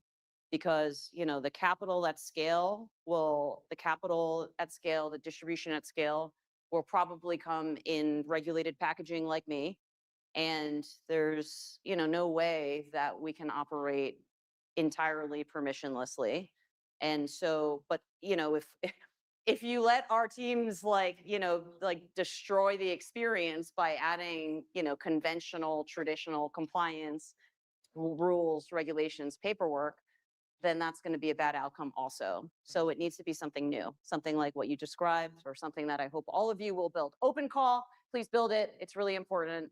Anyone who's seen me this week, I am on a mission. I need someone to build frictionless, experiences that are compliant for DeFi and blockchain. I want to switch gears a little bit, something more spicy. I think I That's would not spicy enough for you. We are argue- like, even Fine. more spicy. Fine, It's going to it's be not spicy. take it up a super notch. spicy. All right. I would argue that the three of you are competing for the same dollars. You just entered the creation game as well, Kevin, with Kirok. So let's say there's 10 billion in TVL. We can get a 10% return on that. It's 1 billion. We have the infra, which is Morpho. We have curators, Apollo, Kirok. We have the app layer, and then we have the end users. I would argue we're going to pass on 80% of the yield to the end users. So we're basically going to fight over the 20% that is remaining. Where is the value going to accrue between infra, curators, and the app layer? I think there's like multiple types of network effects and multiple types of expertise that justifies businesses at different parts of the stack, right? So I think what you laid out is correct. You have the distributors, the asset managers, and the marketplace, right? So the marketplace in our example is Morpho. Our job is to connect lenders with borrowers, lenders that did not know each other with borrowers that did not know each other. And as a result, you have deeper liquidity, better pricing, all the things we were discussing together, right? And so our role is connecting intents, right? And we create value by bringing together the two sides of the markets, right? And we take a fee out of this, like interest rate cuts, obligations, trading cut, like whatever you want. But obviously, interacting with the marketplace is hard, right? As an end user, on Morpho, we have like 4,000 different markets, a wide range of like collateral, oracles, etc. Some of them are like meme coins as collateral. Some of them are scams. Like, you have someone that needs to curate and be able to like cherry pick like what is actually good for the end user. And this is the asset manager layer, right? Which is both requires an expertise, but also has network effects, right? Because as you have this vault construct, you can accumulate like liquidity and depositors, coming from different places, and that justifies a fee like that. You create value by doing so. And then finally, you have the distribution layer, which you should think is like a Coinbase, a Robinhood, a Stripe, like whatever, that effectively consolidates this into a very nice user experience where you have access to a bunch of different services, a super app, which itself has its own network effects with a wide range of products, which also justifies a fee. I think everything in between, like coding, for example, is going to be compressed. Like I don't believe in SaaS in the Web3 world anymore. Like everything is going to be open. Like it's a race to the bottom. Like all the code will become open source and everything. So I think the three layers of value creation are the following. The distributor will take the lion's share because they're closer to the distributor, but they also only have their own distribution. Then the asset manager will manage assets will have a smaller share of the fees, but they will manage assets for a wider range of distributors. And then the network will probably have the lower stake rate, right? But they will connect the entire world. Like, Morpho is not interesting unless we connect the entirety of the money supply on one end with the entirety of people that want, financing on the other end, right? So technically, we'll map 200 trillions of dollars of credit. And if we take a small fee out of this, we'll be happy. Yeah, it sounds like a good deal. Kevin? I mean, at the end, it's the same thing that what we've seen, for the last 8 years. So it's a game of volume versus margin. And yes, you're going to have more margin the closer you are to the end user, and then less the closer you are to the infrastructure. But then your volume is going to be much bigger. But I don't see it as competing for the same dollars because, I mean, okay, we create a vault. We couldn't do it without Morpho, right? The other way around, if there was no curators, then the infra is losing a lot of value. I mean, as any market, right? You have all those layers, they just pile up to make a nice cake. But I don't think it's not about competing for the same dollars. Is that you're going to have more margin on one end, more volume on the other, and at the end of the day, there's just so much efficiency to be gained that I think there'll be more than enough to share around. Christine, one last take. Yeah, I mean, I think the borrowers win because I think that they have access to a broader like capital base, and therefore the borrowing cost is actually much more efficient. I mean, I think we see this in current markets today, like the DeFi market borrower rates versus like the CeFi borrower rates are like, very like more competitive on DeFi. Actually, it's like shockingly competitive, where I've literally been like, I don't understand this. Like, when I like see things priced in CeFi, it's priced like this in DeFi. Like, how does this make sense? So, borrowers clearly winning by accessing a broader pool of capital. And then the depositors are winning because they're, basically able to access diversified and higher yield that they would otherwise leaving their stablecoin idle, or leaving their stablecoin in platform. So yeah, we're all doing this for the cause. Nobody here getting paid, but hopefully the users and the depositors are going to win for the future. Yeah, I think that's very fundamental to the blockchain technology in general, is that it fundamentally pushes the value to the edges of the network, right? Because of the nature of being very open, it makes it a bit drastically more competitive, right, for the infrastructure layer, for the capital operators, etc. And naturally, the tech rates for the ultimate consumer is going to be lower, right? And ultimately, this is disruptive to like our business, It is. right? So like, I mean, we've talked about this before. It's like, in the ultimate state, it's disruptive to what we do, which is lending, like, so, but why do we encourage it? Why do we participate in it? Why do we want to lead in it? Because we know it's going to change. Like, if the technology is there and it's possible, then over some time it will happen. And now we know things will happen much faster than we think. So, rather, That take makes the sense. lead and like Yeah. identify that than be a taker of someone else's design. So disrupting your own business, that's why you're here. Yeah, the game theory is that it will happen anyway, so you better lean in fast, and like Apollo is doing, because it's going to disrupt everybody else. And the last to come in will suffer the most, if not be replaced entirely. Okay, time's up. Thank you so much.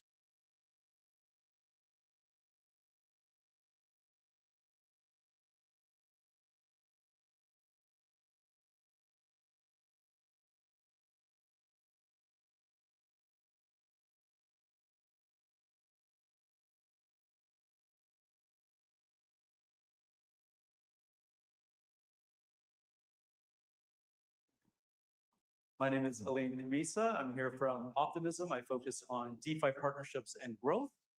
And before we get started, I just wanted to kind of rhyme off some quick stats about the space. And maybe, this is stuff you've already heard today, but if you look at the total on-chain value of RWAs today, we've hit about 27 billion, not including stablecoins. And BCG estimates that we're going to be hitting around 16 trillion by 2030. The assumption there is about 10% of global GDP. Infrastructure is going to be absolutely critical to enable all of that value to come on chain. And with that said, I'm joined by 3 amazing builders in the space that are working right at the heart of infra. So would love to start with some quick introductions. Why don't we start with you, Alex, and then we can roll. Thanks, Lim. Hi, I'm the founder of Keyring Network, and we develop a lot of infrastructure, risk and structuring around DeFi borrowing and lending. My name is Seth Hallam, and I'm the CEO of Certora. Certora is a security company in the space. My name is Nicholas Kunkel. I'm the founder of Chronicle, and we are the largest tokenized asset oracle, DeFi. Awesome, thank you. Short and sweet. Okay, so we'll kick it off with the first question to kind of get the discussion going.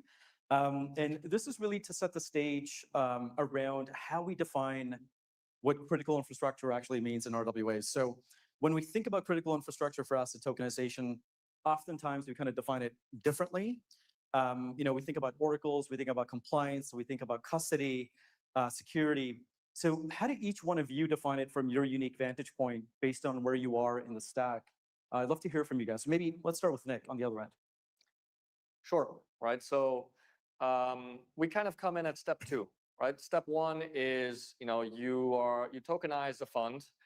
And now the question becomes, well, what can I do with this tokenized fund, right? And typically the response is, well, if we were able to integrate this into DeFi, right? If we were able to integrate this into a vault, right? It would unlock all of these new superpowers, right? Like lending, borrowing, new credit strategies.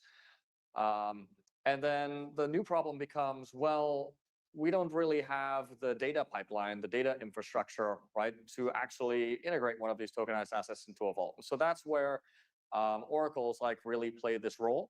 And I think it's a little bit different from like what you think of the role of oracles in DeFi, and that like you probably think of like price as the only meaningful metric.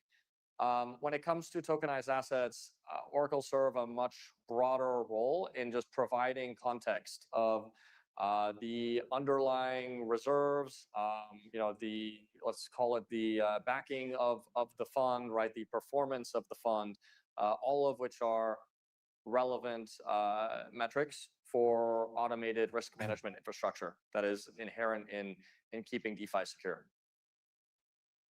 So from my perspective, when we think about anything, we're a security company. We like to think about how things can go wrong. And that's usually where we start. And so when I think about critical infrastructure for tokenization, we think of the different layers that are technological, and there's the chain, there's the tokenization mechanism, and then the use cases built on top of it and the protocol supporting it. Then we think about the market and whether or not the market is functioning or not. And then there's the compliance question. And all three of them are equally important because at the end of the day, we're looking for how things can go wrong, and either of them is equally likely as a failure mode for the overall experience that you're trying to get with the tokenization. So yeah, nicely leads in, Seth dropping the C-bomb of compliance. So the way we look at it is, when we kind of looked at this infrastructure, we looked at the major risks that stop people doing things. So compliance, as mentioned by Seth. Then there's smart contract hacks and exploits, which is also mentioned by Seth. The governance, which is kind of covered by Nick, and kind of the pricing. And then there's also the settlement side of things. And all four of those are like really big blockers. Unless you can solve all of them, then you can't really get mass adoption in any kind of RWA asset. Awesome. Thank you. I think it's great to have kind of like a diverse array of perspectives across the full stack. So that's great. We're going to maybe switch gears and kind of get into a little bit more depth around each one of the areas that you guys work in, the specific domains in which you have pretty relevant expertise. And Nick, maybe we'll kick it off with you, kind of around the data layer, the Oracle layer. For a liquid crypto asset, price discovery is continuous and manipulation is often hard to hide. For RWAs, the entire DeFi composability stack often depends on a NAV that's reported often periodically, right? Not in real time. We typically see monthly, quarterly, depending on the asset itself. So yeah, and for those types of assets that are not reported in real time, you often have like some sort of off-chain administrator that's providing that data, right? So how do you design an Oracle around that? And how do you kind of prevent that single data point from becoming a systemic attack vector in the stack? So I think the most important piece when it comes to like Oracles integrating tokenized assets is the restraint from taking the easy road and really tackling the hard problems. It is very simple for an Oracle just to become a Simon Says, right? The asset issuer says, this is the NAV, right? You report that NAV, right? The fund admin reports, this is like the fund holdings, right? Like you report that. And in that type of situation, the Oracle is actually not providing security. It's actually putting the market at risk, right? What the ideal goal of an Oracle with respect to a tokenized asset is that the Oracle is sourcing data at the origin, right? So ideally, you want to be at the custodian level, where the Oracle can peek into like the securities account and the cash account and is essentially like reconstructing the fund from first principles in real time, right? And so, yes, right, maybe you have like end of day, right, reporting, but it's not on a weekly, quarterly, monthly, right, annual, semi-annual basis, right? And so it is that like impartial, like context of the tokenized asset, right, that lets you create a vault, which all players can, on both sides of the vault, right, both supplying and taking liquidity, can say, okay, no, this is a fair environment for me to participate in. There's no moral hazard here, where, okay, the issuer is like reporting, their data, or it's the risk curator, right, that is like managing the vault, that is, submitting this pricing data, because they each have their own kind of incentives, right? And so this is not quick, this is not easy, but it is necessary from a maturity perspective to get risk management up to par, where institutions feel comfortable, adding a couple of zeros, to the scale. It's so funny you say that right now, because the biggest thing and the biggest pile of BS is like when people do the Simon Says stuff. Oh, yeah. because and I love that because when we were doing in a past life the quantitative investment strategies like index stuff at a bank, the one biggest reason that we lost money was because someone Simon Says us some bullshit numbers. And that was literally my first job when I came onto that desk, was to solve an audit issue with the Simon Says approach at Bloomberg, because they continually send us crap data.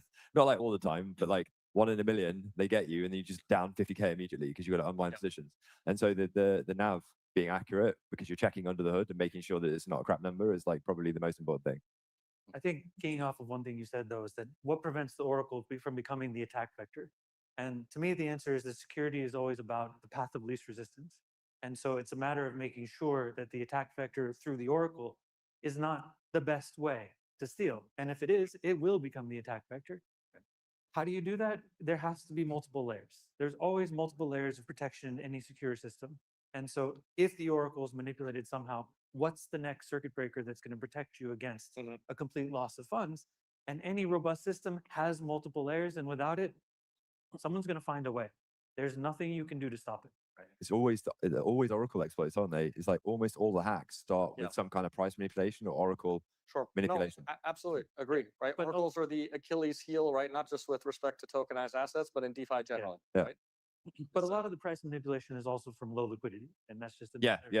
Oh, that's easy to. But that's the Simon Says stuff, right? Yeah. That's like, oh, we're fine. Balance has got a pool. Like, oh, right, but Balance has got no liquidity, so now you just got rogued. Yeah. Let's kind of shift gears maybe into compliance and identity. So maybe Alex, you can take this one as well. So Keyrings model kind of inherits off-chain identity checks from regulated entities rather than duplicating the data on chain. You've described previously, I think in a Define interview, where you said data liability without increasing security. I mean, that's kind of, the foundation. When you walk institutions through that logic, what's the pushback? And how do you get them comfortable trusting a compliance layer that ultimately they don't control? Yeah, they usually tell you to get lost. So basically, the situation is like, so to be clear, we don't just do regulated entities. We can do like, so the way it works is like this zero knowledge stuff. It's like a huge breakthrough, by the way, from like the Ethereum Foundation. They're the ones who kind of like peddled this stuff early on. And it basically lets you do like, I think everyone's familiar with like single sign-on with Google, right? So you can do like single sign-on with Google, and they say, oh, do you want to like share your address and whatever with this website? And you're like, you know what? I don't care. Everyone used to care. My mum still cares, but like no one cares anymore. But what you can do now is you can do the single sign-on with like any website. And that's the huge tech breakthrough with the zero knowledge. So you can share like your KYC, your like tax identification number for CARF reasons, or any kind of information that you can get by logging into like Binance or Revolut or JP Morgan or whatever. You can share that information with another entity. And so the key thing really is like, the reason I say it doesn't really provide you extra security and just liability, because a lot of the things, it does provide you extra security to a reason. Like for a regulated entity, you always have to have your own like KYC AML process in-house.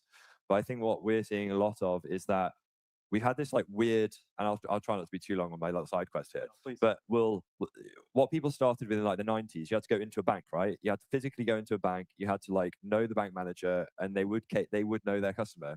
Your kids would go to school and stuff. And then that kind of digitalization came along, and they were kind of disrupted a little by the internet. And they thought, do you know what? Should we allow you to just take a photo, because it might be too convenient. You're like a single mum, you can't just get into the bank easily. So they just go, okay, well, as long as you have a hard copy, then we'll be fine. And then digitalization goes like another step, and it's like, okay, well now we could, if we're doing a hard copy, why don't we just say a hard copy is actually just a digital photograph and a moving your head around the screen like that? But then you end up with a scenario of like deep fakes and deep learning and things, where suddenly that's an utterly farcical situation. And what we can get back to is like, what's the whole point of doing this in the first place, is to know your actual customer. And so things like zero knowledge remove all the liability of all of these kind of duplications of PII and sending your like blood to 23andMe and then immediately having it shield across all the advertising agencies. I did not do 23andMe when my brother-in-law gave it me as a Christmas present. Great shout. And basically that removes a lot of that kind of like downstream multiple daisy chaining. But because the security ultimately is that when you get the Oracle exploited, if you've got a door lock on your house, you know exactly who exploited that Oracle. And it looks pretty rubbish to exploit the Oracle that's got a locked door, right? So that's why I'm saying it's like, you don't really get that much back in security, you just get a shitload of liability. And I think we're in a stage where a lot of entities right now are looking for that ZK piece to like backstop a lot of the information, which just makes their job a lot faster. But they still do have like regulatory obligations for certain things, like this kind of hard document approach. So that does prevent that's a significant like headwind. But I think it's going to change. Okay. Thank you. Thank you for that perspective. I'm going to shift into security, and maybe Seth, we can kind of jam on us on the next question, which is, you've been having security conversations with, enterprises and large institutions, I imagine as well. And you're having conversations, that most people in this room are probably not privy to. So what are you learning about, how they actually evaluate risk, and in RWA platforms, across, the use cases that they're interested in DeFi more broadly? Like, how are they evaluating that risk, and what's top of mind for them as it relates to RWAs? So good question. I think the first thing to recognize is that banks and large enterprises have always priced risk into everything that they do. And so they always accept the fact that there will be some amount of cybersecurity failure, some amount of credit card fraud, some amount of loss of funds, and they need to price that into their way of doing business. And the biggest challenge is to extend that kind of methodology to on-chain when there's no functioning insurance market, because the insurance market is the way that they can get market pricing on risk from independent actors. So it's complicated.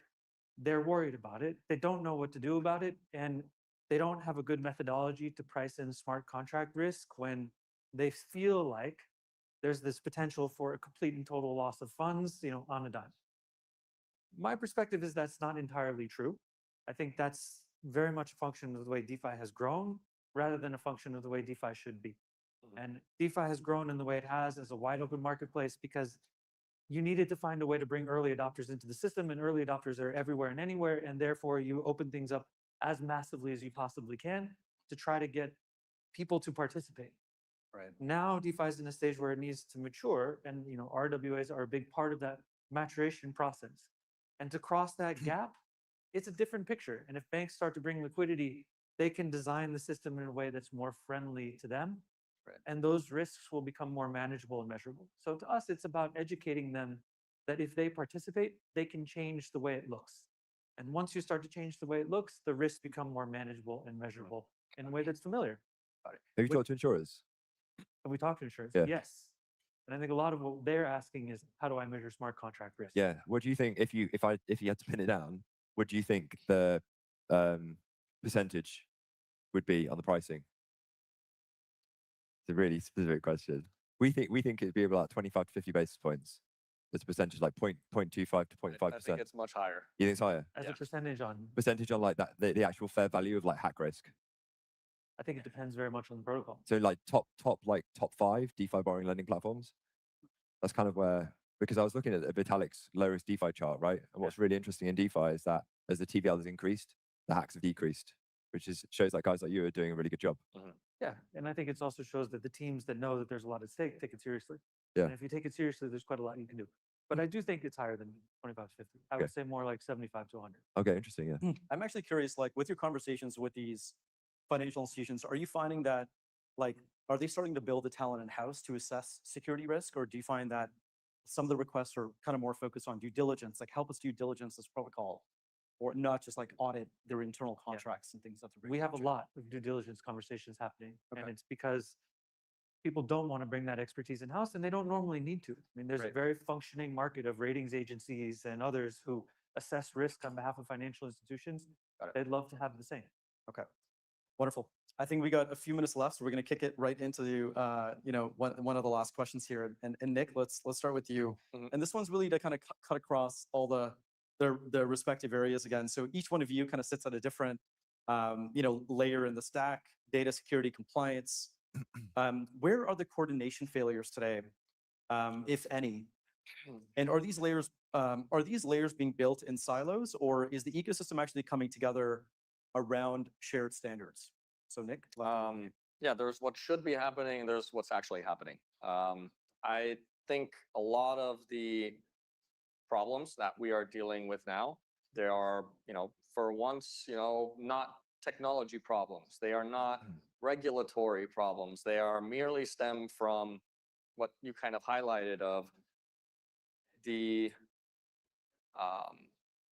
inability of, just getting 5 or 6 parties to really work together and in composite build a, quote unquote, perfect end-to-end system. I don't think people understand like how many different parties are involved when we say, oh, here's a tokenized asset, right? So I'll give you an example, right? We recently onboarded, Chronicle with BlackRock to support BUIDL. So you have BlackRock as the asset manager, right? You have BNY as the fund administrator. You have Securitize as the transfer agent slash token issuer. On top of that, right, you would have someone like a Morpho, right, for the vaults infrastructure. You would have someone like Chronicle, right, doing the Oracle infrastructure to plug into the vault. You need a risk curator to manage the vault, someone like a Steakhouse or a Grove, right? You may need, Keyring to plug in, right, to add all sorts of like compliance, like checks and guards, right? So there's a huge like army, right, of participants here, and it's not always that you're working with the same parties, right? Sometimes it's not securitized. Sometimes you're working with centrifuge, right? Sometimes the fund admin, right, or custodian is not BNY, right? Sometimes it's State Street or someone, right? And so it's really difficult to get a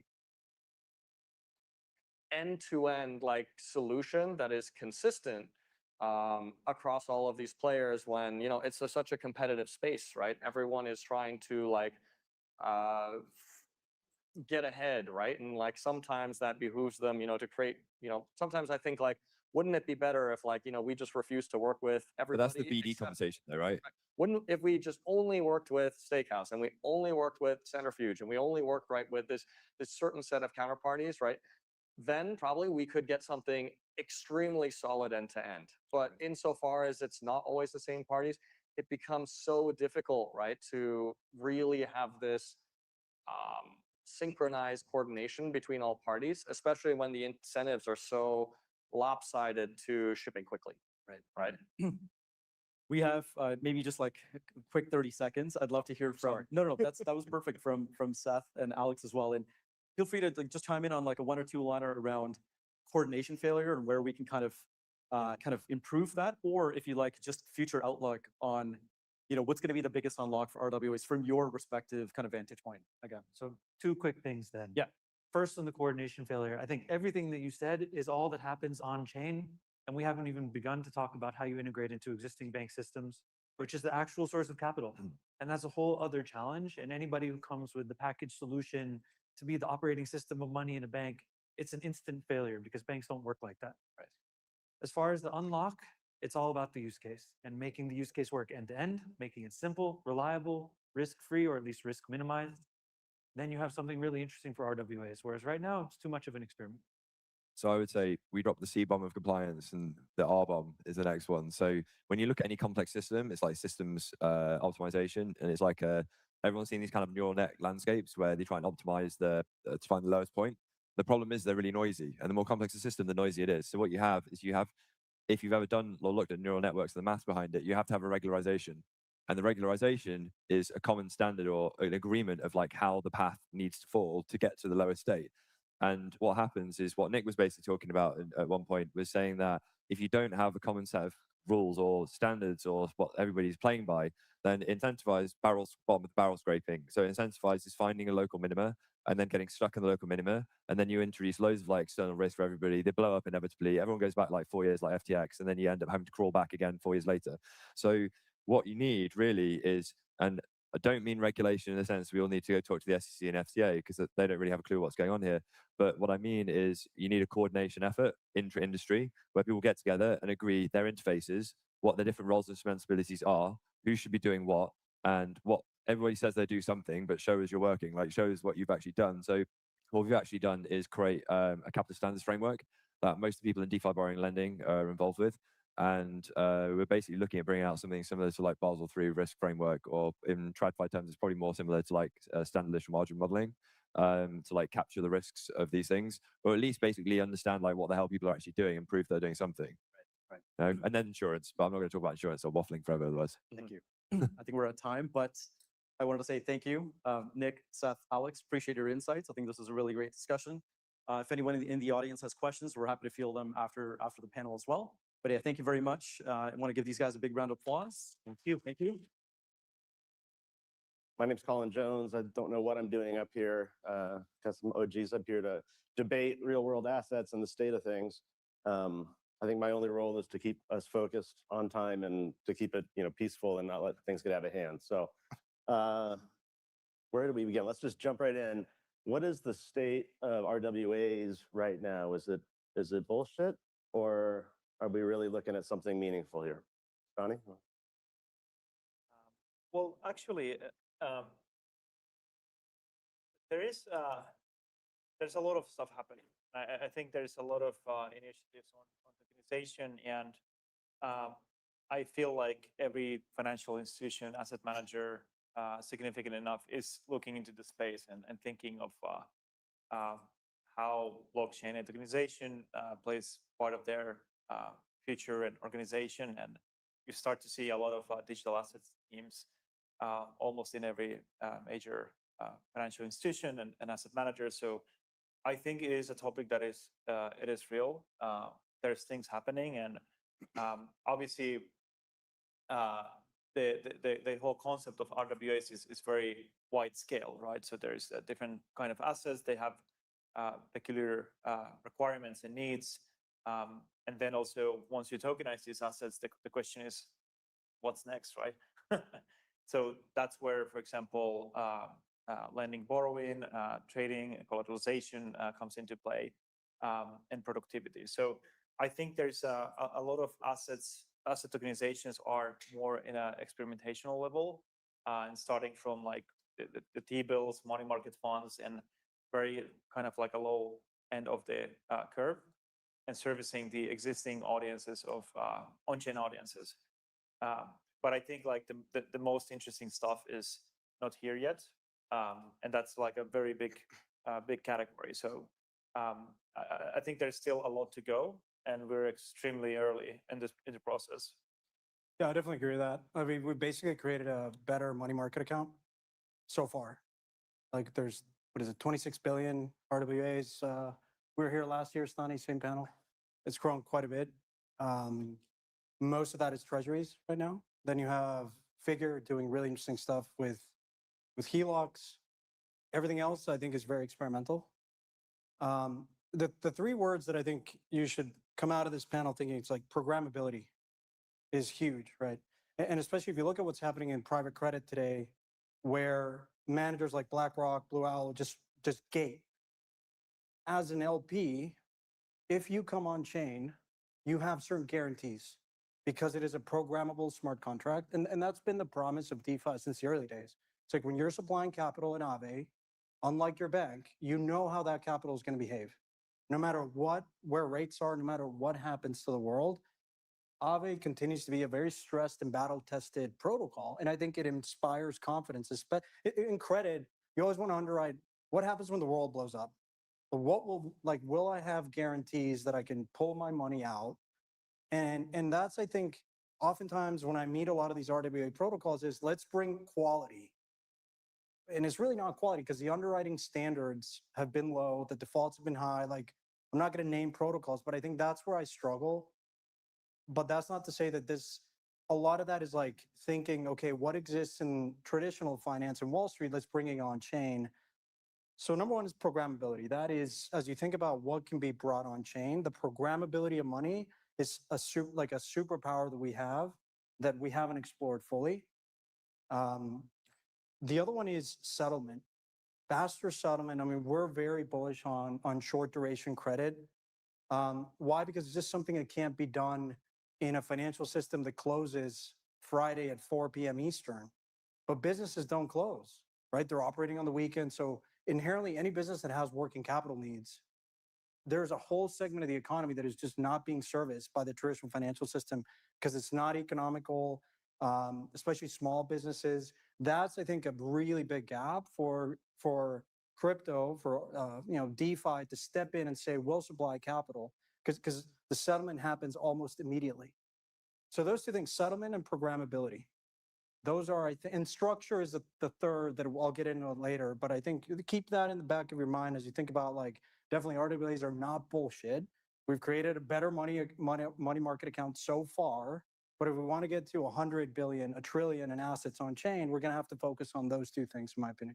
So what's the bottleneck? I mean, I feel like to push back a little bit, we could have had the same conversation 3 years ago at the RWA Summit. In fact, we probably did. And we're very early. We continue to say we're early. RWAs continue to grow. It's up and to the right. Things are going the right direction. But what's the bottleneck? What's slowing it up? But it's not issuance, right? What seems to be, what are we missing? How are we going to, 3 years from now, are we going to be sitting here having the same conversation that it's still early and we're trying to experiment?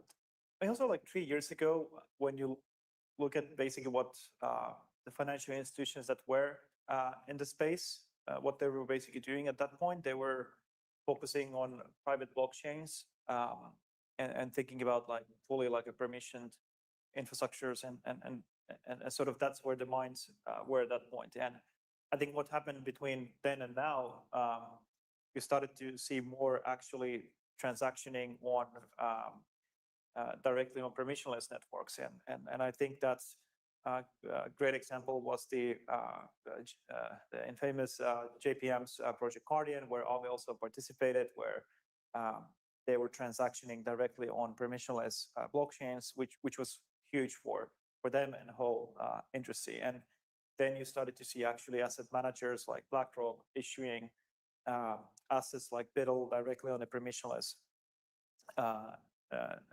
networks. And that is sort of like a huge big step forward. And that is a big signal as well. So what I learned in TradFi, when there's one or two financial institutions setting sort of like an example and breaking the ice, rest will follow as well. So I think there's been natural progression. And then obviously those funds they started from these money market funds. You now see also tokenization going up on the risk curve as well. You see private credit, for example, like Apollo. You see more and more different tokenization vehicles. And I think it's just a question of time when we find products that are appealing. And it's a sort of a chicken and egg problem, obviously, because a lot of these assets are traded in very liquid environments, like, for example, equities. So there might be very little direct value, like instant value, when we're tokenizing assets that are traded directly. But there's a lot of assets that do not have the same liquidity or accessibility. And that might be, I'm actually more bullish on RWAs that maybe are assets that are traded in a more OTC fashion. There's less access to credit and using these assets as a collateral. So I think there's definitely progress, and it's more about trying to find viable products that could actually be tokenized, and then connecting with DeFi. I think DeFi is a big part of the story, and you can't really. I think a successful tokenization will have DeFi and using DeFi as a backbone, especially for collateralization. That will be a big part of that. Yeah, I mean, again, we're at 26 billion. If we want to get to 100 or 200, where's that going to come from? And I think it's again the short duration credit we're excited about. I hope that we don't make the same mistakes as TradFi. You know, like again, private credit, they were advertising like illiquidity will always be illiquidity. Bad credit will always be bad credit, whether you put a wrapper on it or not, doesn't matter. So I'm hopeful, or hopefully we don't make the same mistakes, even though crypto has a big track record of making the same mistakes than TradFi. But I think you know, composability is a superpower. I mean, there's a reason why real estate's massive, right? You can use your a home equity line of credit. It's a very useful product for people. Working capital facilities for businesses that have working capital needs that the traditional financial system just can't service or is servicing really high. I think that's what gets us above the line. Again, things I'm looking closely at Figure and what they continue to do beyond HELOCs is a great example of quality credit coming on chain. But let's not forget, I mean, I think it's equally valuable to understand like what we shouldn't be tokenizing, right? We shouldn't be advertising illiquid products with liquidity. That just never ends well, right? We haven't had like a major default on chain, but like what happens when, that happens? I think we'll stress test DeFi. We best we should be focusing on bringing quality paper. And I think this like treasury management, immediate use of like disbursement of funds almost immediately. Like it may seem like it's like that, not that much of an innovation, but when you're doing short duration credit, you can have way more turnover in your facility because like funds are just moving in real time. That's something that I want to see be explored much more, because that's a big benefit over time. Like the compounding effects of that are huge, right? And the other thing is I'd like to see more like quality underwriters. I know vaults are all the rage these days. Don't think we're getting the A+ underwriters coming on chain. Like I want to see Oaktree come on, right? And really focus on that. And I think we're still not there. So a word of caution, like if you're a protocol and you're bringing in these curators that don't have skin in the game, I'm actually very skeptical of that, because that, again, does not end well. When someone does not have capital risk and they're just incentivized to bring more flow, then if shit hits the fan, they'll just wipe their hands and like they don't have anything at risk. Yeah, the bear case is basically that's on-chain or DeFi is used as a Exit liquidity. exit liquidity for RWAs that are hard to sell for retail and institutions don't want. That is obviously that will really defeat the system. But the bull case is that on-chain could be actually a prime an environment for really strong collaterals and assets that actually benefit from that. And I can highly talk about from like the credit angle because DeFi itself has started from native digital assets such as Bitcoin and Ethereum. And the reason that DeFi lending had a value proposition in the first place is because you couldn't go to a bank and give your Bitcoin or your Ethereum and ask for a loan. I tried it and it didn't work many times. And that can be actually that's starting to change, but that's where DeFi came in and basically served the market and did it just at a technically better cost structure. So today you can borrow from Aave stablecoins against these assets at a lower price point than doing it for compared for a more like a centralized brokerage business. And the reason for that is that the system is fully automated, relying on smart contracts, that execution, and fully transparent. And I think that same value proposition can be used with these RWAs, where from credit point of view, we can look into opportunities where actually banks are not willing to step in financing RWAs and providing credit. And I think it can be for example, certain markets in the world, but you need native local stable coins. And the other part of that is you might have opportunities where the technological risk is high enough that banks necessary and financiers, they don't want to take that funding opportunity. Maybe there's volatility on the cash flow. And I think infrastructure assets really point this sort of opportunity really well. For example, solar and energy in general had higher technology risk, but that has come down with economies of scale. Solar is very bankable for banks to lend against as an asset. And at the same time, with power purchase agreements, you can actually create stable earnings, cash flows as well, which makes it a better product to lend against. Now, when you look at, for example, the next 50 years and all the infrastructure assets that are coming in, there's batteries, for example, solar is becoming cheaper, cheapest option in Texas, California during the daytime. You can store that energy over the nighttime, and you need that infrastructure. And you can remove the volatility of these assets. You have also GPUs that are going to back pretty much a lot of the intelligence, and you have also more infrastructure coming, like water desalination and telecoms is a big part of that. So there's a lot of assets where the technology risk is slightly higher for banks to enter, but where it can be underwritten and DeFi can be a solution, and RWA tokenization there. So that's why I think that's asset that are not necessarily traded actively in existing venues, and infrastructure can be actually a really good opportunity. To take the kind of steal in that, so the reason why like Aave really takes off is because you have a digitally native asset that you have like the proof that's there. The problem with the real world assets is that you're trusting a legal structuring audit that someone like has verified that that asset exists, and then you're trusting them that are doing the auditing and the underwriting and bringing that on chain, and then effectively you're pointing to something that exists in the real world. So that inherently that takes time, and so it's slow to kind of underwrite that, and there'll be a lot of fraud, and there'll be double pledging, and like you don't solve that problem, which is something that I think gets glossed over. Like that is not fixed by blockchains, and I think it will serve us well to like have it very, very clear what we won't be like innovating with technology and solving.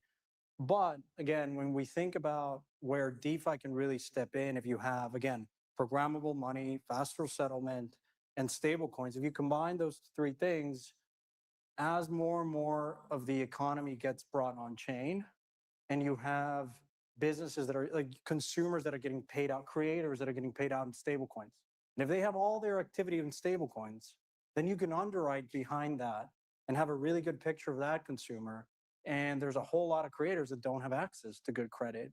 And that's where it might take 10 years in earnest. Like it might, but as the more and more of the world starts using stable coins, you can underwrite. So we were looking at buying a telco business for this reason, because we have a lot of data in a place like Mexico. We can underwrite that behind that, and that has cash flow. And that is cash flows. And then you have a really good telcos are really good.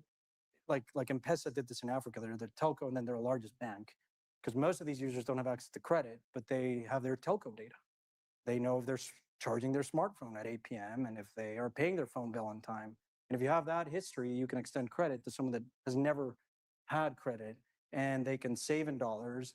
And you can then use all the features of DeFi, you know, the composability of it, the instant settlement. So again, I think a lot of panels just focus on the bull case. It's important to really stress this. Okay, what is this technology really good at, and what we're never going to solve for, and work backwards from there. It's like, okay, we need better people. Like, who's a lawyer? Like, I guess people trust Figure because you're facing that institution and their underwriting, and it's really high FICO scores, ultra prime, and real estate's easy to understand. You know, kind of the quality of the asset, and default rates are low. But there's other protocols that haven't done as good of a job in underwriting. And just because you slap a wrapper on it doesn't mean it becomes better credit. So it's like dog shit on dog shit is dog shit squared. So it's like there's also like DeFi. There's also people who are and teams who are great at like underwriting DeFi, and then you have basically people who are they've been underwriting credits in the traditional finance world, and now when these two worlds are coming together, it's a really complex area actually. Do you think you guys are now focusing on the neobank? Are you more excited about like consumer credit or like enterprise, like business? Like with Horizon, do you like where's the vast majority of credit going to come from? I think it's going to come from a lot of the technological funding gaps that we have as of today on infrastructure. I'm very bullish on that piece, because that's where you can move faster than, for example, banks as a financial infrastructure, and provide abilities to access credit directly in DeFi. And DeFi has solved this capital aggregation problem that existed for quite a while. So there is actually surplus of liquidity in DeFi that could be rechanneled into these traditional financial opportunities. And I think there's three ways of the credit coming on chain will happen. One is the tokenization that we all kind of know. Another one is with the yield-bearing stablecoins, which is just another form of tokenization. And the third one is through just lending on-chain liquidity directly against data. And that is what, for example, Aave V4 that we launched yesterday is all about, thinking about future use cases where maybe there's a finance opportunity where you don't necessarily need tokenization if it's very short term, for example. But at the same time, I think you have to go where people are. There's still funding gaps in consumer lending, in business lending as well. And I think that's DeFi can provide a better cost structure for a credit model down the line, the same way as we've been able to achieve that with native crypto assets. Great. We're running out of time, but real quick, we talked about this. So composability, programmability, instant settlement is amazing. I think we're all in this room because we see the whole replatforming of the financial system onto blockchain and DeFi rails. But it also could just end up being a wrapper for the crap that TradFi doesn't want, which you guys brought up. Very interesting point. What are we going to look at over the next year, 2 years, 3 years to know which reality we're going to be in? Is it going to be, what are you going to watch? Yeah, a lot of times, like, you have to wait for your competitor to die or do dumb shit. I think there's a lot of issues going on in private credit.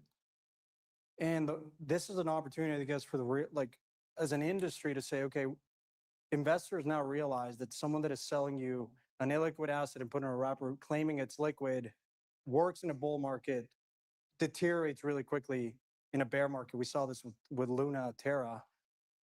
So this is an opportunity for the industry to really sell the features of this technology that prevent that, right? There's no gating. Like a smart contract gives you guarantees as an LP that they're not gonna, they're not gonna gate you, right? And I think that is something that is unexplored. That is, as an industry, as we think about how to market ourselves, I would be in front of that because, private credit is going to continue to proliferate. It's not going to go away, but certainly the benefits of programmability, settlement, and smart contracts writ large are really, really powerful, and I think can step in and create a lot of confidence in a system that continues to be discounted because it's crypto and it's. So I would be really emphasizing that to win over traditional allocators. So yeah, I hope the investors in Bcred and some of these other products come out well, but this is a time to step up and emphasize the programmability and the benefits of smart contracts, which quite literally that can't happen. You have a guarantee, right? And I think that there's actually nothing wrong. Like the reason private credit actually exists is because it came along to Distinguished guests, thank you so much. We got Val here from Kraken, Anna from Denari, and Ait from Wintermute, all three of whom are customers of Alpaca. So just to give you the first intro and nice small plug about Alpaca, we're a clearing broker, an API-first brokerage. Companies like Ondo, Denari, Xstocks, all building their products on top of Alpaca, where they're executing broker and custodian of their TradFi assets. Last year we released the Instant Tokenization Network, which is our first foray into tokenized products. Allows you to do in-kind minting and redeeming of TradFi assets to their various tokenized counterparts instantly 24/7. So it's very interesting for market makers like Wintermute. Okay, rant over. Let's get to our guests. So today we're going to do a very open conversation between some of the largest participants here in the industry. Now, we heard a lot about tokenizing fixed income, private funds, money market funds, treasury bills, but equities are, driving most of the secondary trading in the world. Lots of liquidity, right? A highly liquid asset class. We think this is a very interesting use case for tokens, but it's been challenging to get them on-chain. I want to hear about the challenges you guys have been facing. Maybe share a little bit about what are the most difficult parts about issuing tokenized equities on-chain. Can we start, and then we'll get to Wintermute in a second, but can we start with Val? Let's just begin by explaining to the audience who may not be familiar with what Kraken is doing with regards to tokenized stocks. Yeah, absolutely. Thanks, Sarush. So Kraken is building a platform called Xstocks. Xstocks is tokenized equity. It's backed one-to-one by the underlying collateral, by the underlying equity. We work with Alpaca to both as a broker and as a custodian. When someone purchases an X stock, let's say they purchase a share of Tesla X, we also then purchase the underlying, custody it with Alpaca, and then pledge that underlying equity to the token itself. X stocks is a highly regulated product. I think maybe we're jumping ahead a little bit, but I think maybe the biggest challenge with tokenized equities has been actually getting them approved from a regulatory standpoint. And it's taken many, many years to finally get the regulatory clarity. But in Europe, for example, here, it's licensed under MiFID II, and it is available globally in every place except the US, actually. Hopefully that changes relatively soon.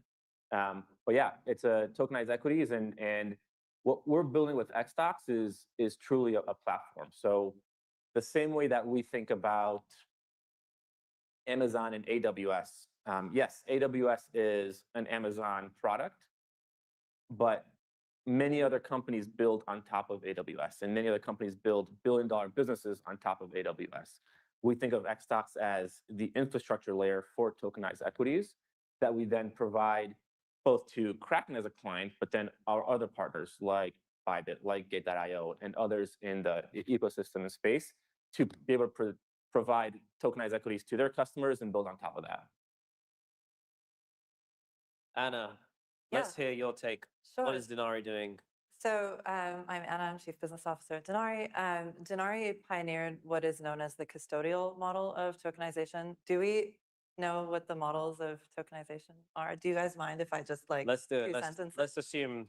So there are three basic ways to do tokenization. One is the primary issuance model, where the token is the security. There's no off-chain instrument involved. The second is the custodial model, where the rights, protections, benefits, claim on the underlying security is passed into the token. You can think of it like a digital twin. And then there's a synthetic model, where what you're purchasing is essentially a price tracking instrument. So we're the custodial model. And it's important to know these different things because these are all essentially different products with different businesses involved in them.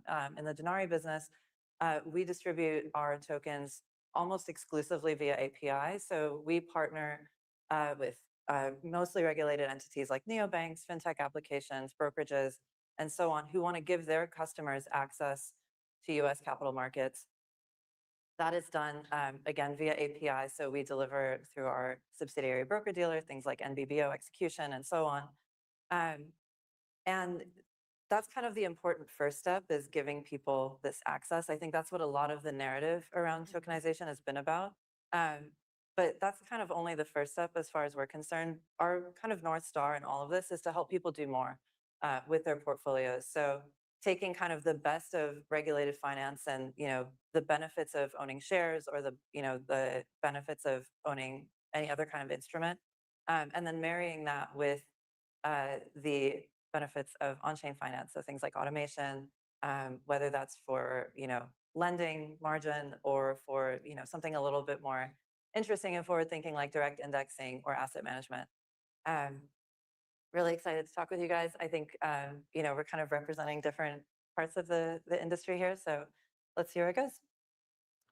Okay, so you mentioned three different types: digital, twin, synthetic. What was the first one you mentioned? Primary issuance. Primary issuance. So that's when an issuer would be directly issuing a token as a security, as a blockchain security. Correct. So like you see this with like the securitized model, for example, where say a company takes a slice of the equity piece of their cap table, and they decide to natively have that as a token as opposed to as a traditional equity, right? Right. Okay, so let's talk about that a little bit for a second. Let's say you have a directly issued blockchain security, an equity, and there's TradFi investors, your everyday brokerage customer, who want to access that. That then has to be wrapped into the traditional version somehow. I think there's challenges to every model. I think the challenge that you have with the primary issuance model, maybe in 10 years, we don't have this conversation because everything is on blockchains. I think the challenge you have with it right now is those rails don't exist for the vast majority of investors. And I think from my perspective, the risk you get there is a price discrepancy risk, right? Yeah. Ostensibly, it's the same instrument, but in practice, you could have two different prices. Definitely. And I think that's always a challenge. So this brings us to Wintermute, the guys that are supposed to plug the inefficiencies between markets. Yep. So are you seeing at all any bifurcation of equity markets between the token and the traditional version? So my name is Ait. Just to kind of give a few words about Wintermute as well, we're one of the largest market makers in the world. We're one of the reasons why Bitcoin is going up or down, according to X, but disclaimer, it is not true. We don't influence the price of Bitcoin. But to say, I think there's a great indicator for me to kind of share on a more personal level. I was here at RWA Summit last year, and I was hearing out what people have to say, the panels. And in my mind and internally in the company was always like, yeah, good luck. Good luck with all of this. And here I am talking about tokenized equity 1 year later at the same summit, right? So the indication is quite clear. There's a lot of activity going on across many other asset classes, not just on the tokenized equity side.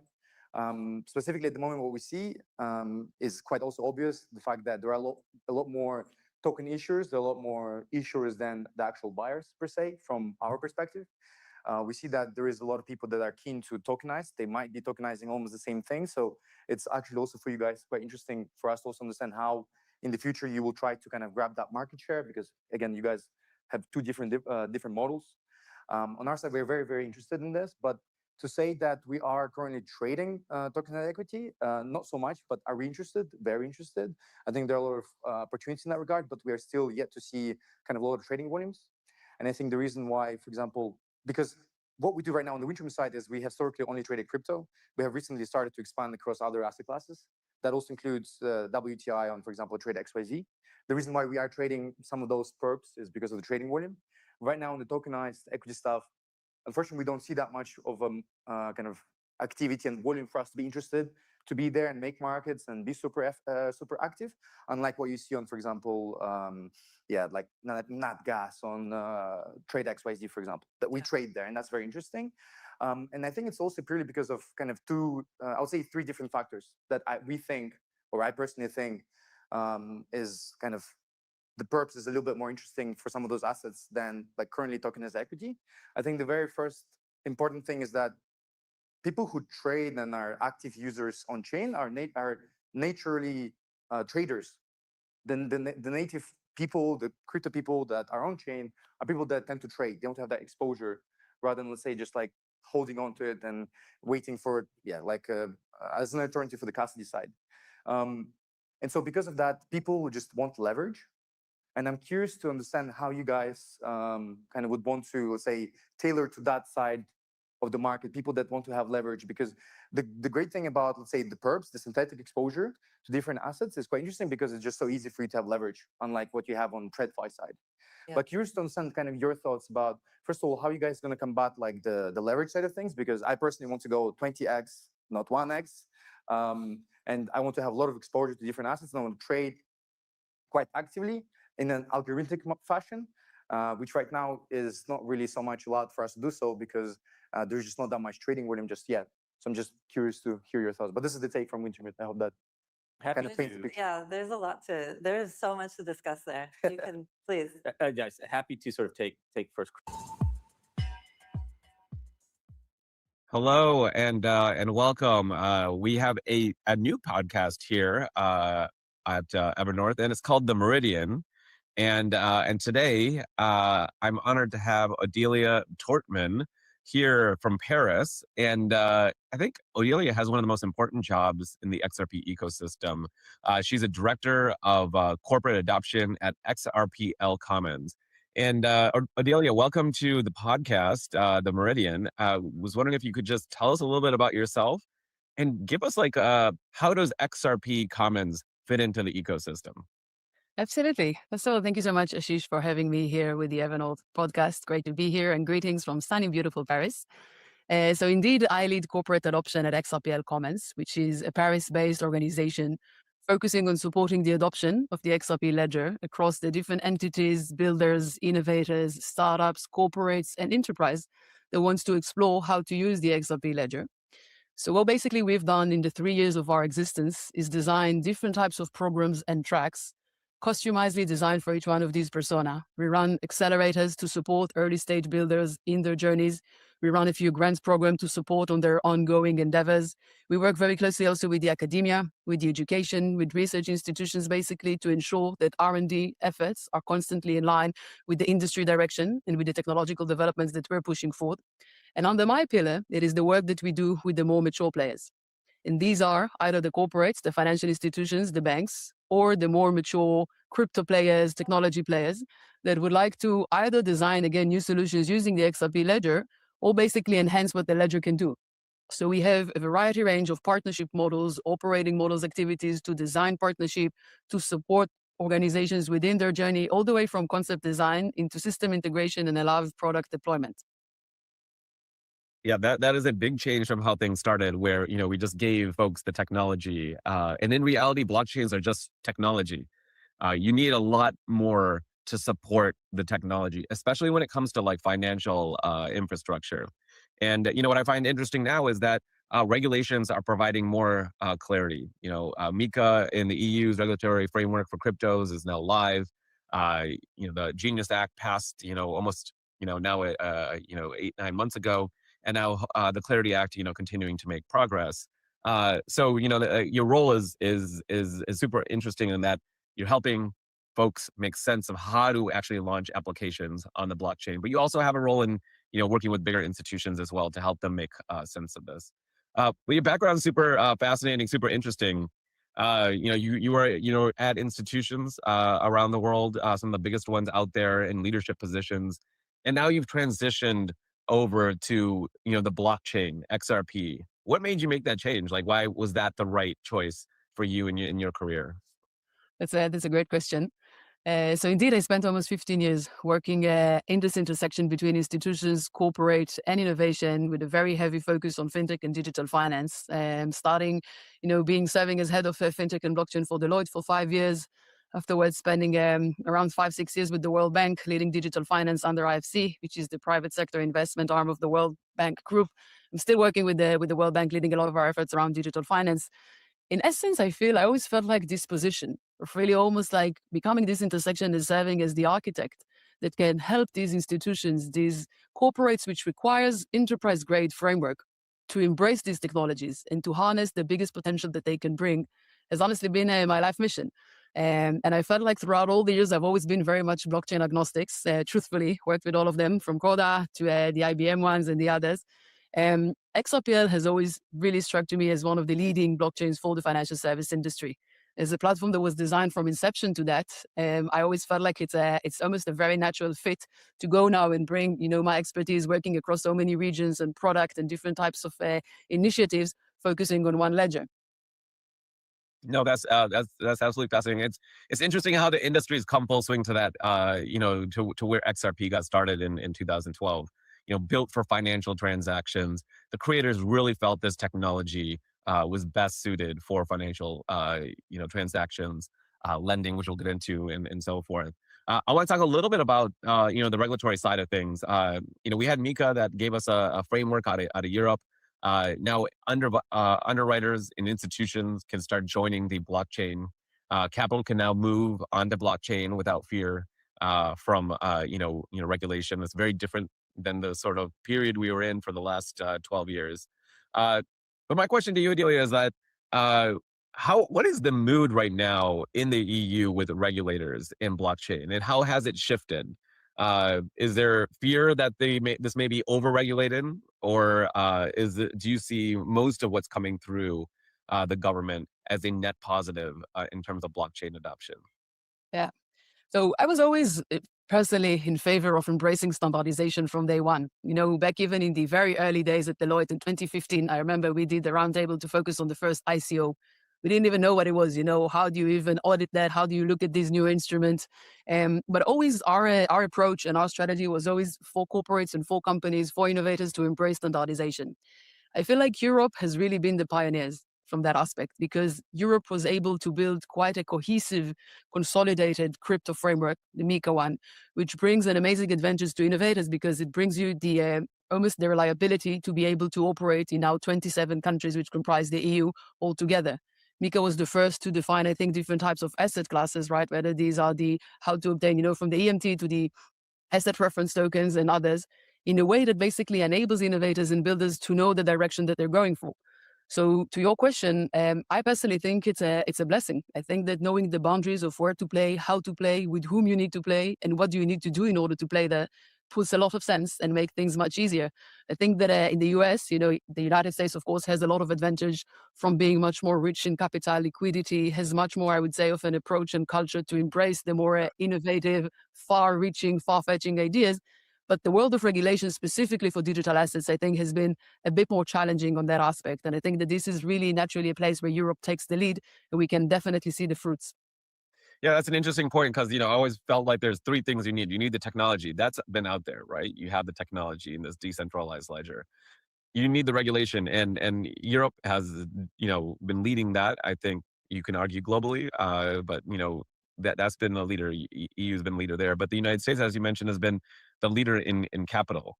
So between the United States and Europe, regulatory clarity in Europe, emerging in the United States, but U.S. has the capital.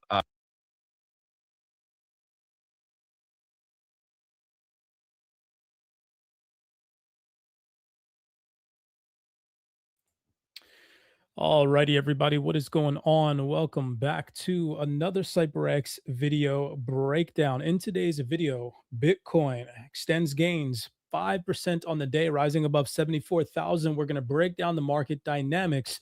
Before we get into that, we will come back to the remaining portions of that panel discussion or the interview with the gentleman from Evernorth and the lady from XRPL Commons. We'll come back to that towards the end of today's video breakdown. But starting off there, before we get into the fundamental landscape and going over XRP's price action today, giving you guys an accurate update via the current market sentiment and everything that's been happening in the space, I want to first take your attention, since we were listening to Ardelia Tortman from XRPL Commons, I want to go over to a recent announcement that has just taken place. First, going back over a month ago, we had this announcement where Soil launched on the XRPL, and we had this small interview with Ardelia Tortman, excuse me, I'm pronouncing her name incorrectly, and she had the founders of Soil sitting here, and they had gone on to talk about how Soil is the first regulated platform on the XRPL where users can earn stablecoin yield on RLUSD.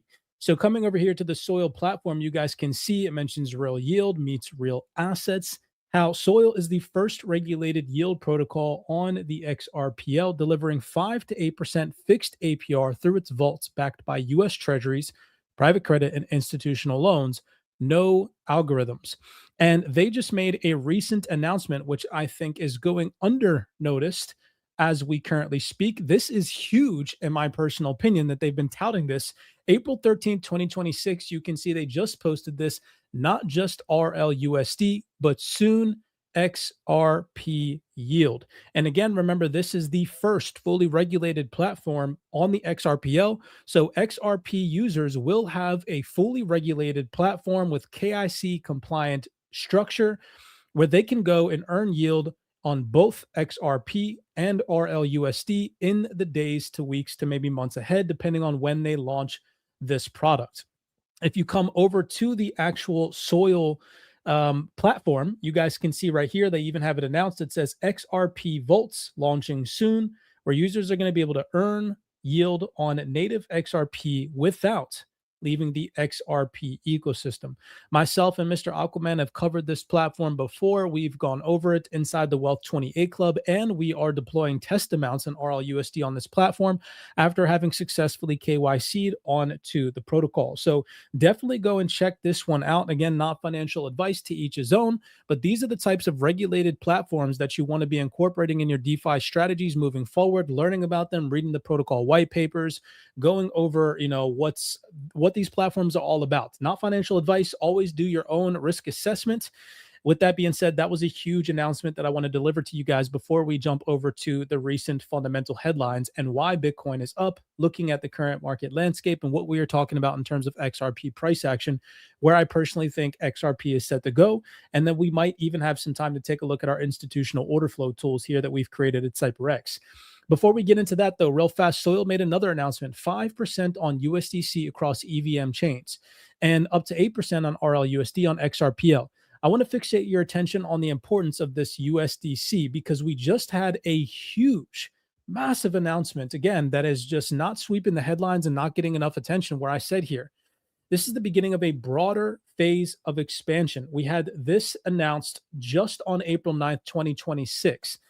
Clearbank Europe completed a notification under EU crypto asset rules on the 9th of April 2026, receiving confirmation from Dutch authorities for the financial markets that it may now operate as a crypto asset service provider.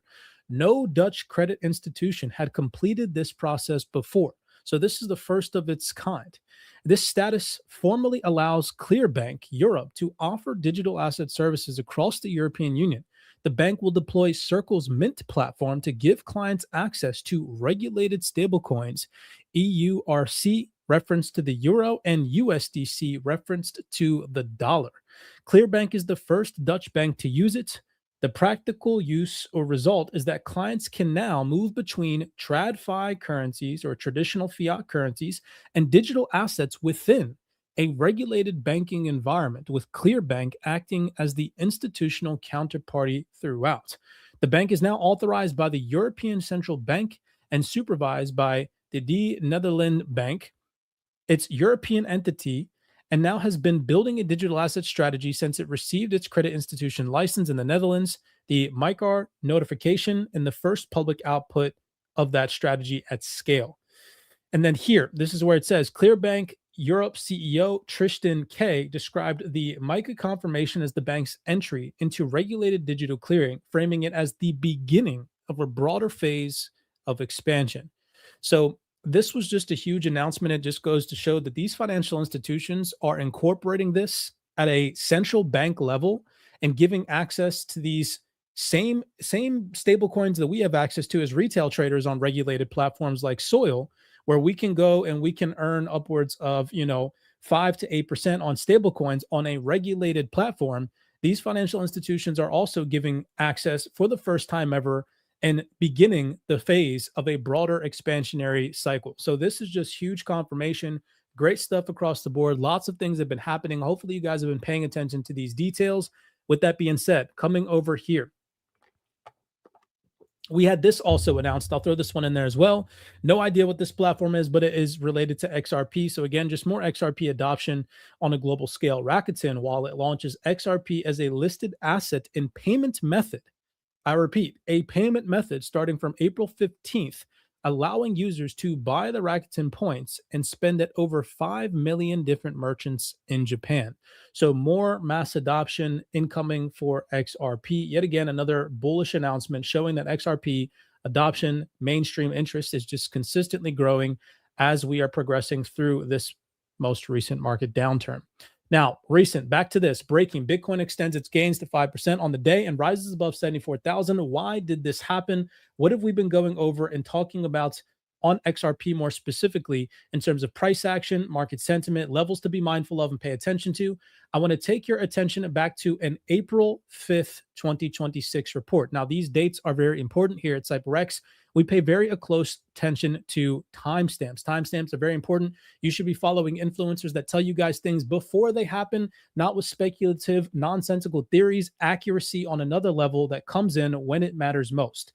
So we're going to reread this portion of this report where we talked about XRP, we talked about the total cryptocurrency market, we talked about what we needed to see, not only in terms of technical analysis, but also in terms of fundamentals as well, to see a market turnaround and sentiment. We'll take a look at the charts. We'll go over XRP's price action, the total cryptocurrency market cap. We'll take a look at some recent levels. Nothing so far has changed in terms of our institutional order flow. And then we'll read the most recent report from today that we delivered to the private community members, so you guys can see why the market sentiment flipped bullish today, why the total cryptocurrency market gained over $100 billion in value on the day, and then we'll close out shop for today's video breakdown. So coming back over here to our April 5th report, scrolling up here to the top portion of this, you guys can see starting off here, I said to you all, in recent weeks, XRP showed clear strength as buyers successfully turned the $34 level into support. That level acted as a foundation for price, signaling stability and buyer control within that range. However, the current shift in order flow tells a different story, and this is when we broke back below $1.34, and we had used our institutional software to highlight to you guys that $1.27 was the next area of key support for XRP using institutional data. Fast forward, I said the immediate downside scenario, we are watching $1.27 closely. With price now trading below $1.34, sellers currently have the upper hand. If this aggressive sell pressure continues, the next key level to watch is $1.27. Mind you, again, we put this report out to you guys on April 5th. If we head over to the XRP charts, we take a look at XRP's price action. You guys can see that on April 5th, XRP's price came straight down into $1.27, i.e. our institutional dark pools that we had highlighted via our software. And from that level on April 5th, that is where price has found recent support and is now currently broke back above $1.34, turning $1.34 into support, and is starting to make its way back up towards our next institutional hurdle at $1.43. So just showing you guys the level of accuracy that we deliver here. No hopium, no hype, telling you guys about levels, playing this thing level to level every single day in the private CyberX community, and then making this analysis public to you guys. I hope that it helps give you guys clear insights into what's actually happening on XRP's price. To continue, as we scroll down here, I said, bullish reversal scenario reclaiming $1.34. On the flip side, there is still a path for buyers to regain control, but it requires a clear shift in momentum. If buyers can reclaim $1.34 with strong aggressive buy volume and successfully trap sellers above that level, it would mark a key reversal signal. This would invalidate the current bearish structure and shift short-term sentiment back in favor of buyers. And that is the scenario that we're currently seeing play out today. So I said, in a recovery scenario, price will not move freely. Buyers will immediately face resistance from previous sell walls. And I gave you guys this screenshot highlighting $1.27 to $1.34 as the most recent hurdles, and then hopefully sending price back up to $1.43 as the next key area of interest. Before any sustained bullish continuation can be considered, buyers must overcome several key resistance zones, $1.34 to $1.43. And here you guys can see I had highlighted $1.34 for you guys as an institutional level to be mindful of. Right now, XRP is at a critical inflection point. The breakdown below $1.34 has shifted short-term control to sellers. And the focus now turns to whether buyers can defend the lower levels or if we see a continuation of downside-driven momentum by trapped liquidity and forced selling. As always, this is not about predicting, it is about reacting to where liquidity flows next. As we continue to follow suit with the remaining portions of this article that I wrote for you guys, going over the crypto market cap, you guys can see we were trading at about $2.28 trillion. And I mentioned that we needed to turn the 2.3 institutional dark pool into support in order to see a rally into $2.6 trillion. I also mentioned to you guys on the flip side, a shift in sentiment driven by easing geopolitical tensions. That's going to be very important. Or supportive macro data could push the market cap back above 2.3 trillion. If that level is reclaimed and held as support, it opens up the door for a recovery towards 2.6 to 2.8 trillion ranges as the next major upside targets. Fast forward again to today, more recent times, we have seen over $115 billion added to the total cryptocurrency market cap. You can see back on April 5th, when we were trading slightly below 2.3 trillion, we have retested the institutional dark pool to the absolute T of a degree at $2.3 trillion, turned it into support, and we are now starting to make our way towards that next institutional hurdle at $2.6 trillion. So I hope that you guys enjoy this level of accuracy. If you guys want these up-to-date reports where we hand type these reports out to our private community members every single day, you guys can head over to cyberxtrading.com, lock in with us in our private CyberX Discord. It is the most accurate Discord on the face of the retail internet. We have access to institutional data, dark pools, delta zones, and hand typed out fundamental reports that we gather from across all institutional artifices.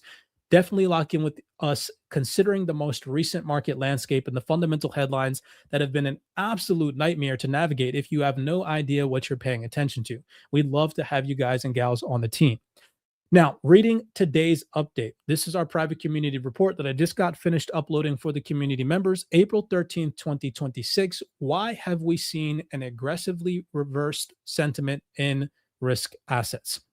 Today, both crypto and equities were seen responding aggressively to the signs of geopolitical progress. After we're done reading this, we'll go over the updated levels on XRP, and I'll let you guys sit for the rest of the day as we head into Asia session.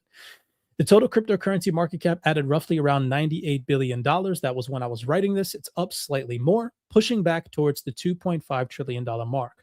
While the NASDAQ surged through its March highs, delivering its strongest single-day performance since the beginning of the Iran conflict. This was not just a random rally. It was a clear reaction to easing pressure across multiple macro drivers, particularly the oil prices and bond yields, both of which pulled back slightly and gave risk assets room to breathe. U.S. equities followed through with strength across the board. The S&P 500 and NASDAQ both gained over 1%, led by continued momentum in software and application stocks. Despite no formal agreement, what is taking place and why is this so important? What happened today?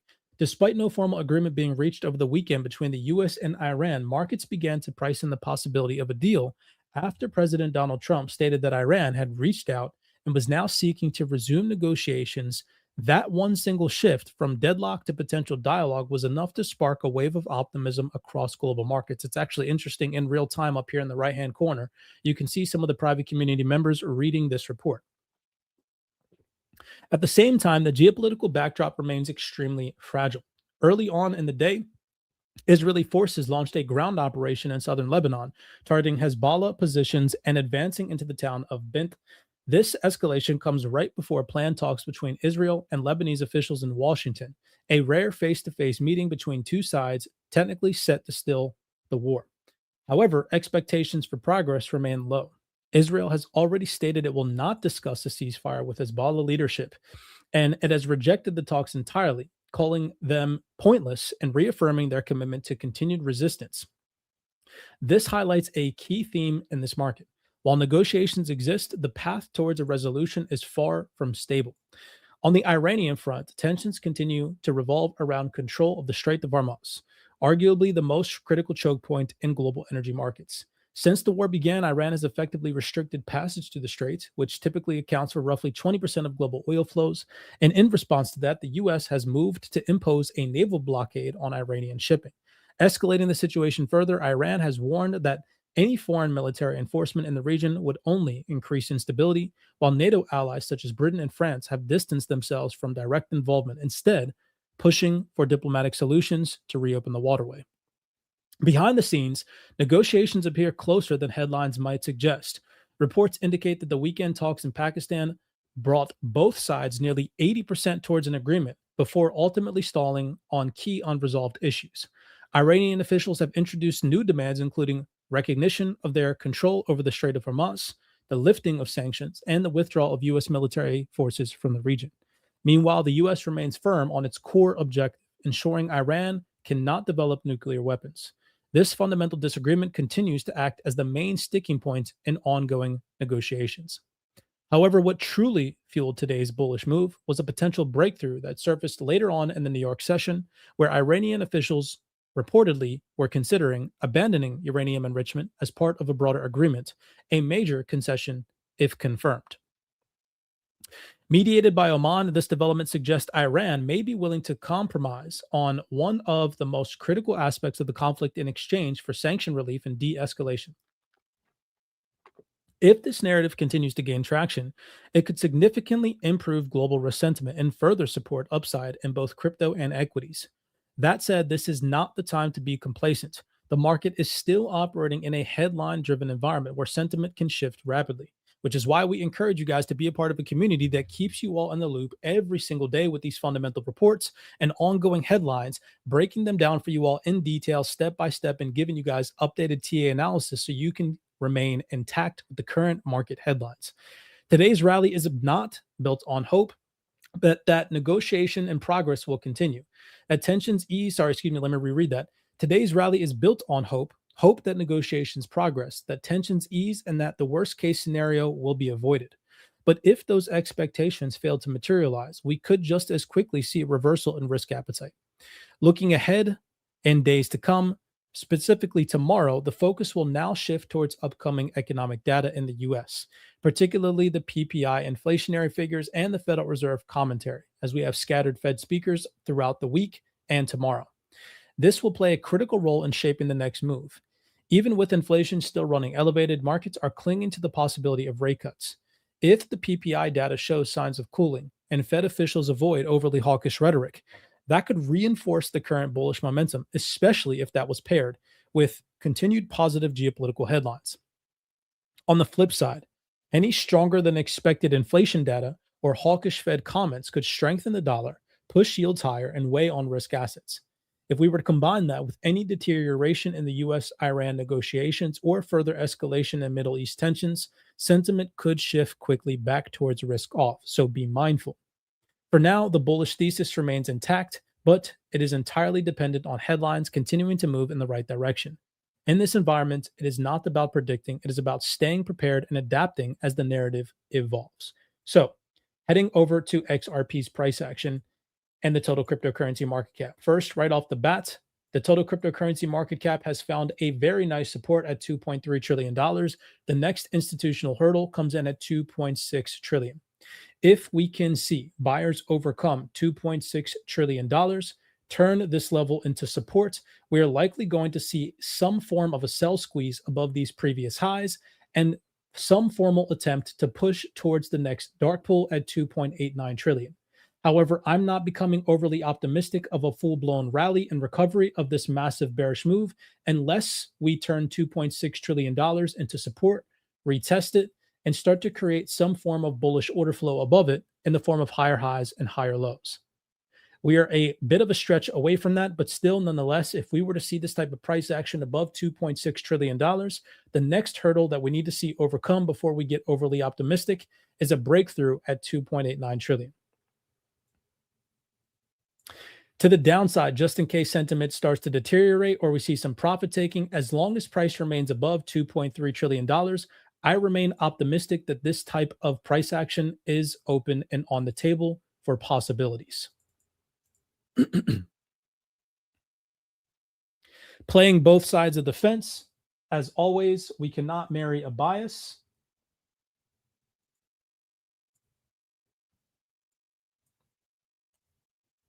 And so if at any time sentiment deteriorates, we cannot see an aggressive push above $2.6 trillion, buyers breaking above previous sellers that are likely going to passively defend $2.6 trillion, turn that into support, and instead we see sellers aggressively push back below 2.6, breaking previous supports, then the likely scenario is a pullback back down into support at 2.3 trillion before we reaccumulate more orders and buyers make another decisive turning point.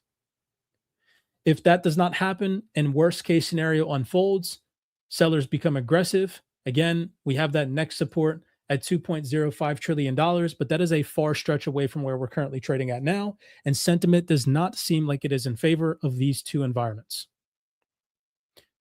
For right now, I personally believe that the momentum is skewed to the upside, especially if we can break above that $2.6 trillion threshold.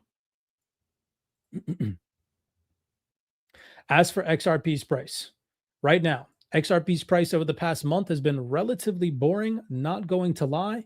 However, we have seen the $1.27 area of interest that we had highlighted back on April 5th act as a support. We tested it to the absolute freaking pip. I'm super excited that we are able to give you guys access to this institutional information and then have you see and watch it play out in real time. Instead of all the hopium and the hype that exists out there on the internet, tap into a community that has access to institutional software so you guys become a lot more accurate and realistic with your overall predictions, dollar cost averaging, or just day trading strategies. With that being said, XRP has recently tapped above $1.34, turning it into support, which now opens the door for a revisitation of $1.43. Just like the total cryptocurrency market cap, before I get too excited of any higher prices on XRP, we need to see $1.43 broken. We need to see buyers start to create bullish order flow above it, turning $1.43 into support, trapping sellers, and becoming aggressive enough to continue with the overall bullish momentum. If we can see that, then we're likely going to see a nice push to some extent even though, of course, this is not just going to happen overnight in the blink of an eye. It'll probably take a couple of days to play out, but that would open the door for a revisitation of our next hurdle at $1.62. Now, real fast, I'll take you guys over to the institutional order flow, and we will go over real quick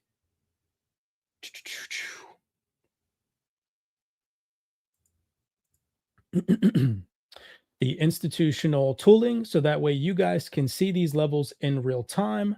Real quick, let me pause screen, reshare this one. So you guys can actually see the levels via the institutional software that we have built in-house here at CyberX. Shout out to Institutional Scalper as always. This is our institutional order flow.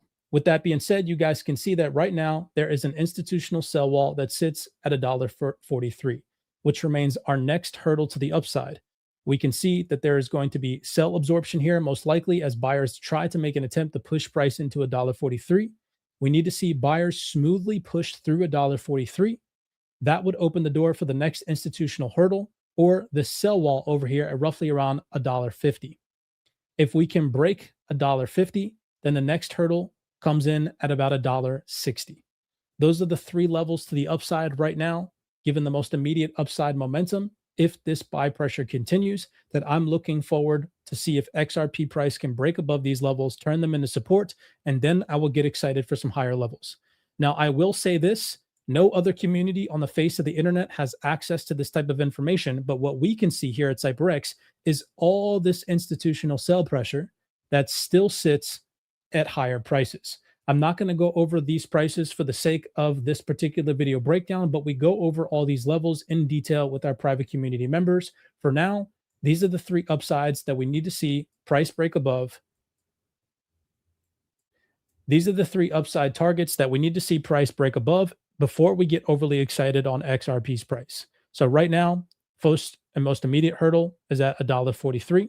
We break that, turn that into support. $1.50 is next. Slightly above that, $1.60 to $1.62 would be the next institutional hurdle. You guys can see that right now, buyers have passively defended $1.27, as we have seen an institutional buy wall come up at $1.27, respect $1.34, turn it into support, and now we are starting to make our way higher. To the downside, because again, the downside cannot be ignored. If at any point in time we do not see aggressive buyers break above $1.43, and instead we see the sellers that clearly exist at $1.43 defend this price, trap buyers, and push price aggressively back to the downside, and we end up breaking these two institutional support walls, any breakdown below $1.34 opens the door for a revisitation of these lows at $1.27, and we do have an institutional buy wall still resting at around $1.11. So anything below $1.27 would open the door for a drop down into $1.11, where I personally will be looking to scoop up some more XRP if that scenario were to come into fruition. For now, momentum is in favor of the buyers, as we have had some recent bullish activity and a return and risk appetite. With that being said, blessings to you guys. Hopefully you all enjoyed the breakdown today. I am skewed for time, so I do have to hop off. Do appreciate the love and the support for everybody that taps in with us. Don't forget that at any point in time, if you guys want access to this information, you guys can always head over to cyberxtrading.com. You can tap in with us in the private CyberX Discord, where there's literally hundreds, if not thousands, of panel discussions like the ones that you guys saw today. There's so much valuable information. There's panel discussions like the ones that we started off today's video breakdown with.